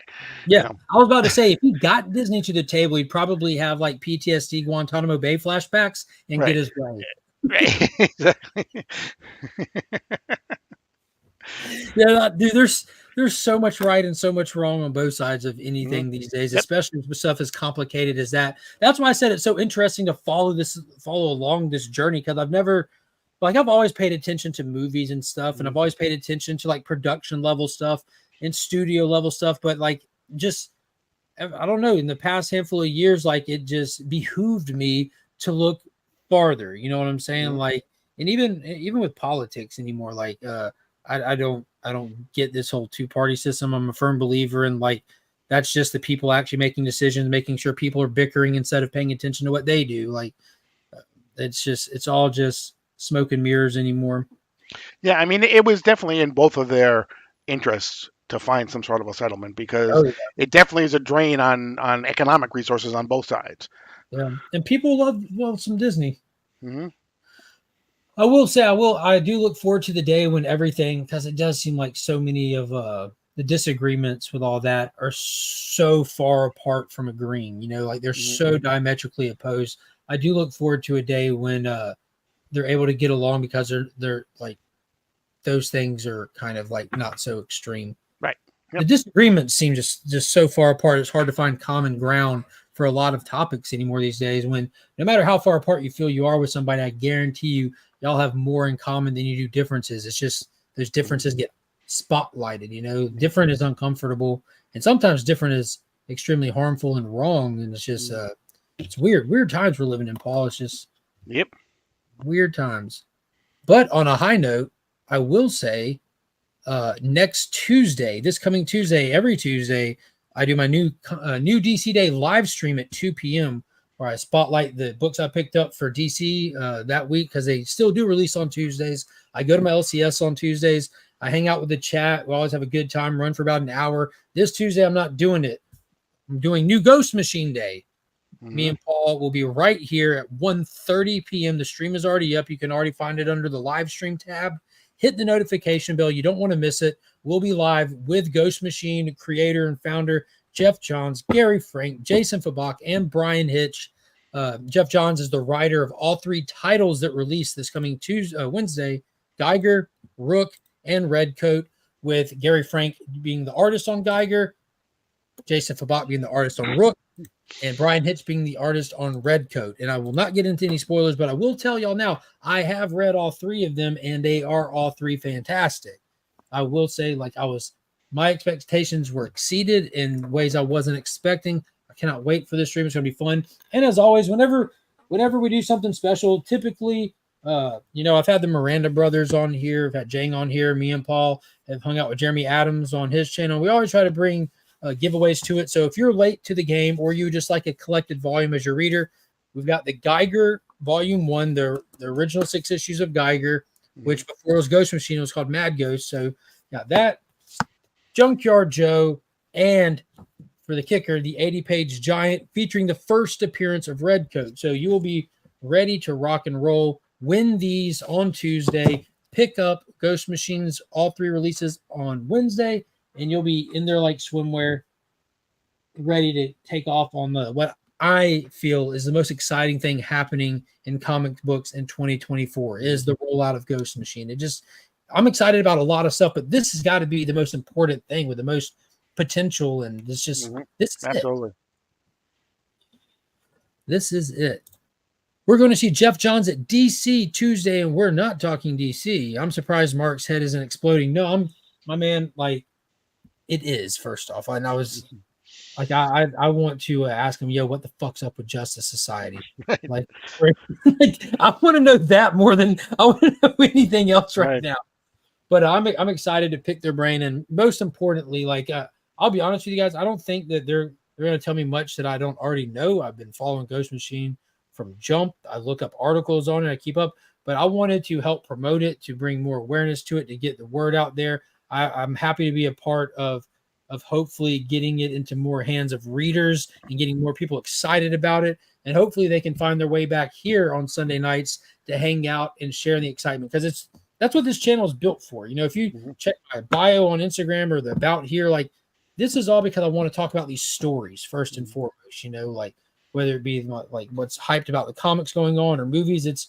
We're not specking on this channel. We're not chasing massive grails for clout. We're specking on the stories. We're specking on the stories, and dude, it's fun. And if you want to know where we do a lot of that other than right here, that's on Sector 2815's YouTube channel. We do the DC deep dive over there that drops on Monday mornings. And so if you're not buying a lot of DC or keeping up with the current big events going on, that we do it for you. Right now it's a bye week as we're kind of building up to this absolute power event coming, but a lot of good stuff. This week is spring break. Next week is Masters. Next week is spring break and Masters for us. My kids are in school all week this week, both separate schools. Our spring break's here. I don't know where you're at, FA. I know you're local-ish, but you might be in South Carolina. I don't know. But all the stuff here in the Augusta area and the Columbia County, Martinez, Richmond County, spring break is Masters week in the same, because everybody exits Augusta. Yeah, exactly. I know that my daughter, she's in Aiken. My oldest daughter, she's in Aiken. She had her spring break already. Kids in my facility are off this week. Man, I live 3 minutes from you. Yeah, that's what I'm saying. So the schools in your area, the public schools here, but yeah. Emma is in Aiken Tech University. Yeah, Aiken Tech. It's a weird one. You're literally 3 minutes from me then. Yeah. Yeah, I've literally passed him going out the neighborhood this way to the ABX. Then that's funny. Yeah, good stuff. So what time is it? 10:06. We got time. We got time. You got time? Yeah. You got time. This was a great week for books. I actually hunkered down and got to read a lot of stuff. You want to do some quick reviews on some stuff? Sure. I didn't get to read as much as I wanted to, but I read 4 things. I want to see if I can cherry pick the ones you read. I know you read that. Let's see. I think this is last week. You probably skipped this one, or you reluctantly read it. Oh, I know you read that. Yeah, I got him. Okay. Okay. All right. You'll never get the 4th one. Is it something I probably didn't pick up? Yeah. Okay, that's fair. So I'm going to pull one of these. All right, these are my 3. All right. Name the ones you read.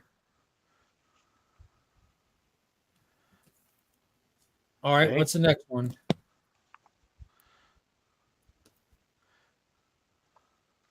All right, what's the next one? Exactly. 3 for 3, baby. 3 for 3. All right, E-Man, you have a good night. All right, let's touch on those first and foremost thing. Green Arrow issue number 10 by Joshua Williamson. The ongoing continues. The quest to find Roy Harper continues. In the last issue, Oliver Queen was forced to meet up with Amanda Waller and take her offer. If he wants to know where Roy is, you have to go and steal the Sanctuary software for me. I want to know all of these damaged heroes' inner secrets. I want as much on them as I can. So this issue, he's off to do that. Leads him to this frozen tundra, to a JLA base where he's confronted by all of his family, pretty much. Mm-hmm. And they were already sent with bombs in head to try to get in here and get it before he was by Amanda Waller, but they can't gain access into this building. He obviously can walk right in because he is a JLA member. He gets inside. Roy's in there being attacked by the built-in defenses of the place. Roy takes him for an hallucination, what is it, like a hologram of the program, and they have a nice little fight and everything, but eventually they get through it. It was a solid issue, just really flexing Amanda Waller's savageness. Right. I enjoyed this issue. Been a good series. I'm ready for absolute power. With the Sanctuary set up to pit the Justice League against them in the next issue. Yeah, that was a good little cliffhanger there. Yep. So that'll be fun. I'm sure that'll be an action-packed one. Paul, take us down an alley and tell us a good story. Tell us about the hero's journey and what's happening with Alan Scott's Green Lantern. We get a lot of exposition here about what's actually going on about Alan Scott's origin. If you recall, originally it was just his was magical, and Hal's was science, and the Guardians of the Universe and everything. And then back in the 80s, they tried to connect the Guardians of the Universe with the Green Flame, and they did that. And now we go into even more here, where they basically show exactly how the Green Flame came to be, and how the Red Flame, which is the Red Lantern, how it escaped from the Green Flame as it was leaving a planet, and we come to find out again that Alan is probably a lot more powerful than he actually realizes he is. A lot more powerful. Yes. In the end, basically, although the Green Lantern and the Red Lantern do end up fighting each other, they actually come to terms because there is a group called the Crimson Host, which has all aspects of the Red Flame as it as well. They both come together. They help. They fight them for just a couple pages, and then at the end, they're just about to get defeated. The two lanterns, that is, and out of nowhere comes up the Justice Society of America, much like we saw at the end of Sandman number 6. At the end of Green Lantern number 5, we kind of see how Green Lantern is actually going to end up Although I guess he's probably already part of the Justice Society of America already by then. It's not like he is being asked to join. Because the reason why I say that is because at the end of Sandman, which was actually the beginning of the Justice Society of America, Green Lantern was already there. So now, if they're going to switch it around and instead have Sandman as part of the Justice Society of America when they come to offer Alan Scott admission, that doesn't make any sense. So basically says he doesn't have any friends, and he says yes, you do. And so in the 6th issue, we're going to see the Justice Society of America probably join forces and get in on this thing to probably, hopefully, once and for all, put down the red flame. It's going to be pretty dope.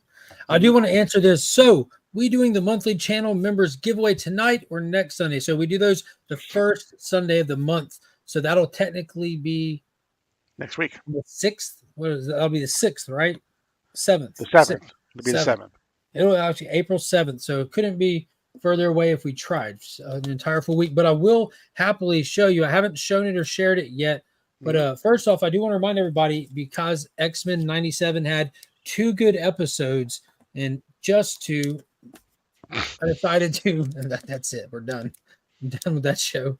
I decided to pull 2 X-Men keys that I have in my future giveaway stacks. The first appearance of Jubilee and the first appearance of Bishop. Now I'm leaving it up to the viewers, all viewers, subscribers, non-subscribers, members, everybody. On my community tab, you can go and vote for which one of these keys you want added into the box. Currently, the first appearance of Jubilee is winning. So that's which is much better than having to call a 1-900 number to kill Jason Todd. Yeah, I didn't want to go through that. The John Jang variant for Iron Man, which is just a direct cover. I picked up a Ghost Rider Final Vengeance #1 featuring the first appearance of the new Ghost Rider, the Hood. I've got this Moon Knight #1, 1 in 10, featuring the first appearance of the new Moon Knight. And then I've got, these are the theme for the box. Obviously, we'll have the Big Time Collectibles exclusive stuff in there. But we've got another Geiger 80-page giant featuring the first appearance of Redcoat. Geiger issue #5, and this is the Jerry Ordway variant featuring the first cameo appearance of Junkyard Joe. Does that does that Geiger 80-page, does that also have the first appearance of the Northerner? No, sir. No. Okay. We have Geiger #5, the Jerry Ordway first cameo of Junkyard Joe. Geiger #6, this is the Gary Frank featuring the first full appearance of Junkyard Joe. Junkyard Joe #6 featuring the first cameo of the Northerner, which I'm going to talk with Jeff Johns about, because in Ghost Machine 1, it lists their first appearance. It says this is his first appearance. There's one small panel with a small, shadowy, like not even detailed, vague image, like shape of a person in a portal. Like Darkseid on a TV screen. Not even that. Like, he's blacked out and he's way in the background, but he's calling that the first appearance of the Northerner, but it's clearly a cameo, because on top of that, in Geiger Ground Zero #2, you actually see the character. He's unnamed. You see him briefly. That's a full cameo. Mm-hmm. Hands down. Ghost Machine #1 is really the first full appearance, if we're kind of breaking it down how we typically would. So there's your first appearances of Junkyard Joe, the Northerner, Redcoat, and of course, the Jason Fabok variant for Geiger #1, first appearance of Geiger, which is also truly the first appearance of Junkyard Joe. That needs to be credited properly. Right. That's got to be. I mean, yeah, exactly. Junkyard Joe was it's so awesome how they built this character out. It was a gentleman who drew cartoon strips, much like Beetle Bailey, featuring a character called Junkyard Joe. And you come to find out after Geiger does its course, you meet Junkyard Joe, and you're like, yo, this is a real thing. And then in his miniseries, you find out that the cartoonist who created him started doing that after he got out of the military and served in Vietnam, where he served side by side with Junkyard Joe, who was the only reason he made it home. So there's levels to a lot of these appearances. Yeah, I'm with you on that, Jeff. I own 180 and 181. I say 180 is his first appearance. You can only have one first. That's because that's the definition of the word. Oh, and I got a bunch of these. I'll be throwing a copy of Gary Keep 'em Moist Baker's Need in there, his novella. So if you have not got one of those, you can win one of those as well. And if you do have one, you can always pay it forward or leave it at your local lending library. Not in the kids section. Not in the kids. I miss Private Murphy comics from my Army days. It was at Murphy's, what does it say? Law pun throughout. Law pun throughout. Murphy's Law pun throughout. Got it. Anything that can happen will happen. Mm-hmm. So yeah, I feel like it's a good box, and that's not even including the big time collectibles exclusives that'll go in there as well. I could pull them, but I got to move my Kong statue. This is my giveaway box. It's got Tales from the Crypt and Kong stuff on it.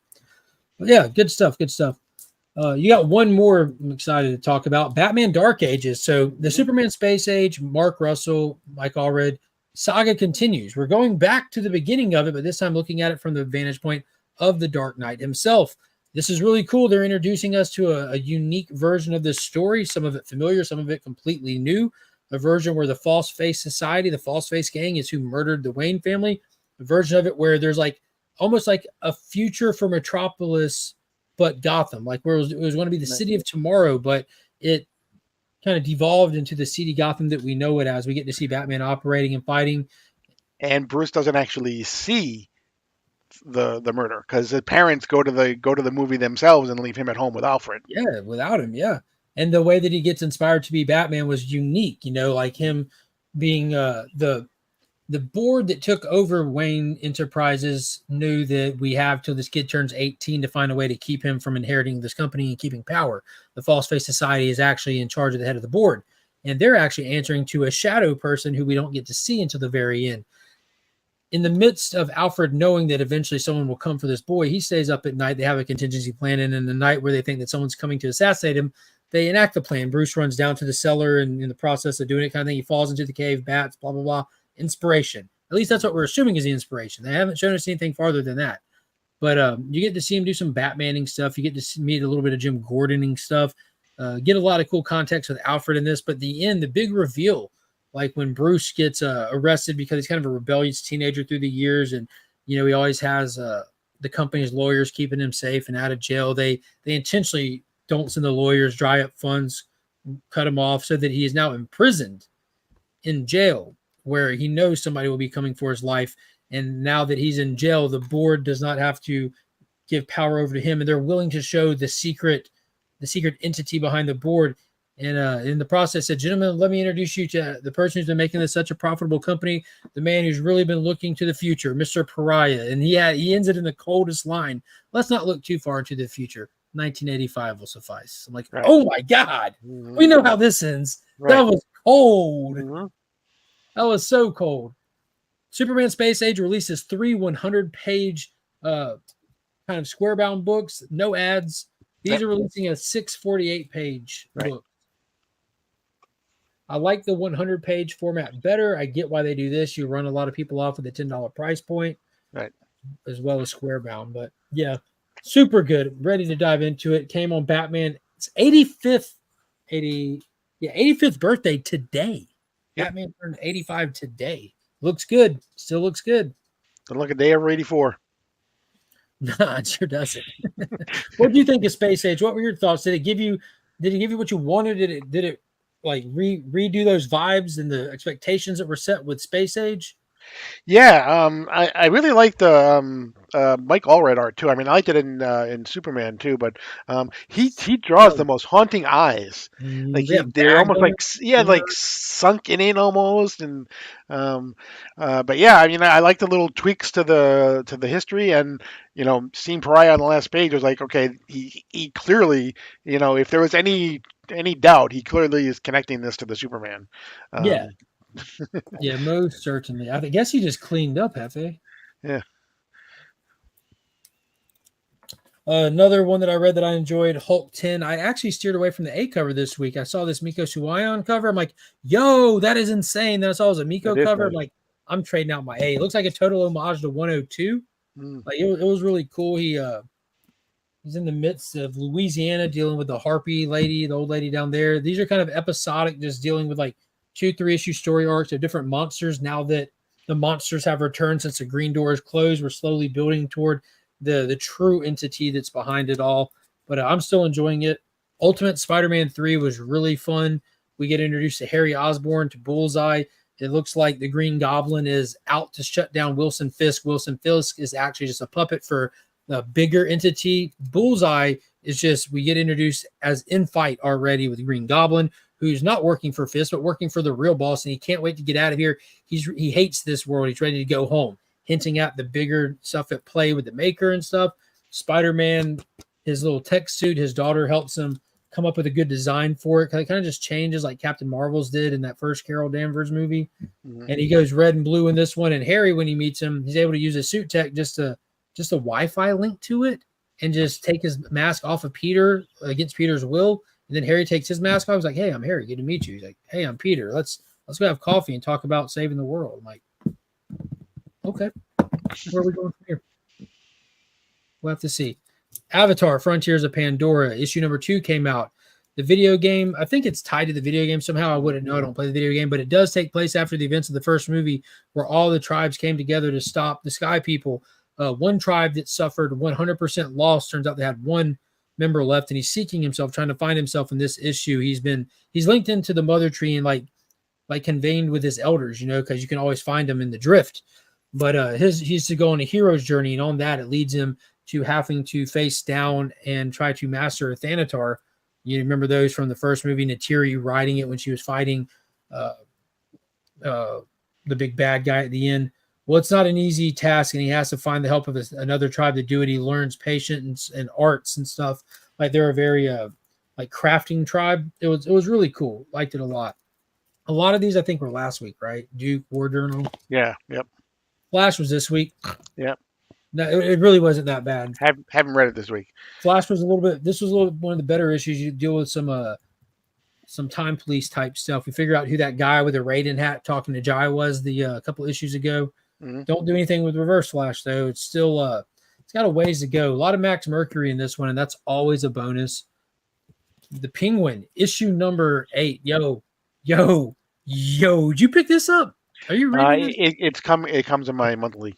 Yeah. This was so good. This specific issue, Oswald is back. We're no longer in the flashback era of this. We're back in the main story. He's got his crew. He's got his femme fatale. He has the Force of July. He's got the help. He's back in Gotham. That means his kids know he's there. You get to see how he operates now that he's back with his confidence, with his swagger, trying to get his title back. His kids want to kill him. And by the end of it, somebody dies. Him or one of his kids are dead by the end of it.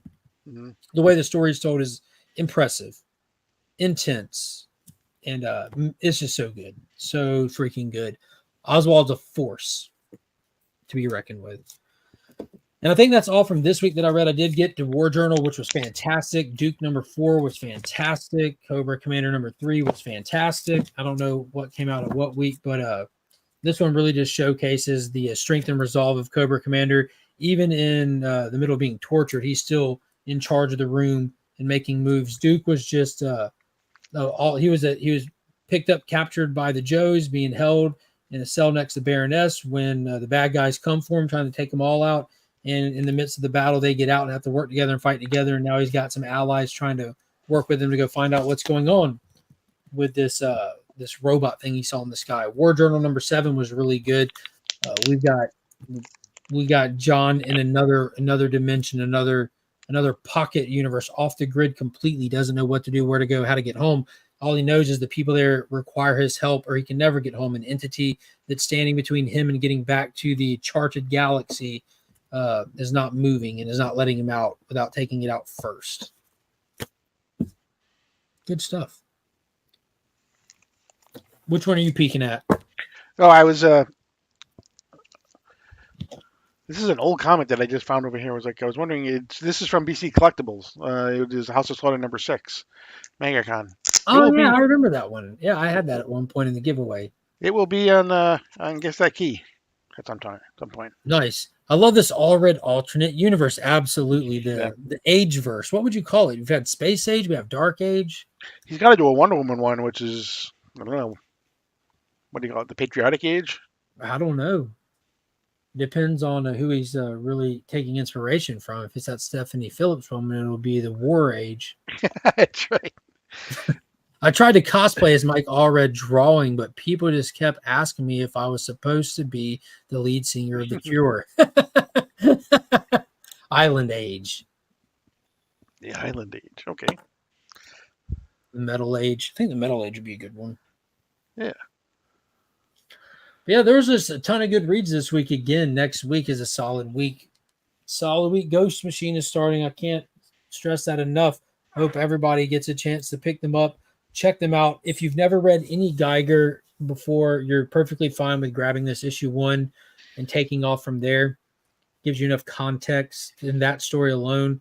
It does not explain his origin. We've done that. Mm-hmm. But you can grab the Geiger Ground Zero, which is a 2-issue kind of refresher when they expanded the company, and you can grab those, right, and you're ready. And even if you don't want to do that, in Ghost Machine #1, if you want to just get the Ghost Machine one, it has the DC Who's Who pages that recaps basically all the origins of everybody, even people you haven't seen yet. Yeah.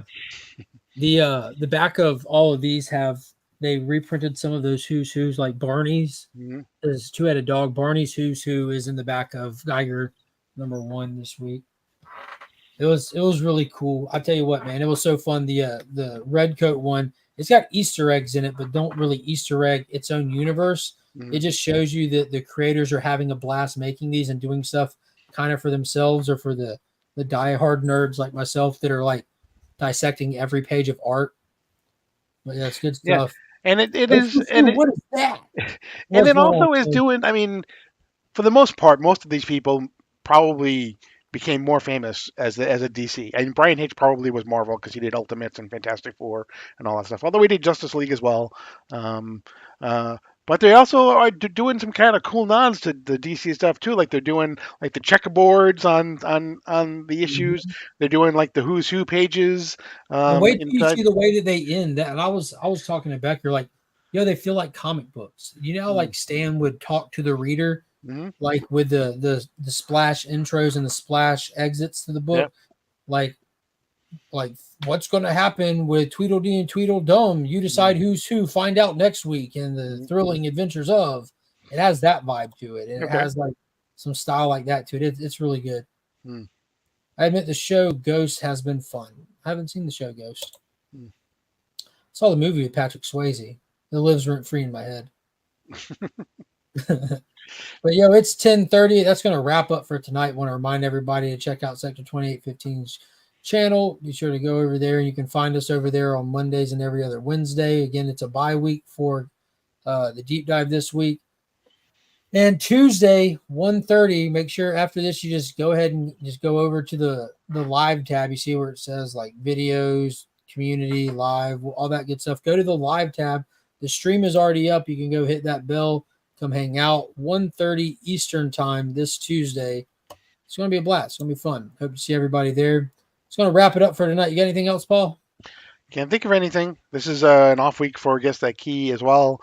We'll be back a week from Wednesday with Mark, of course, with Chuck Hensey, and Chris, the comic vet. And we'll have a special announcement that night as well. Fantastic. Well, until next time, guys, as always, he's Paul. I'm Mark, but we are Legion.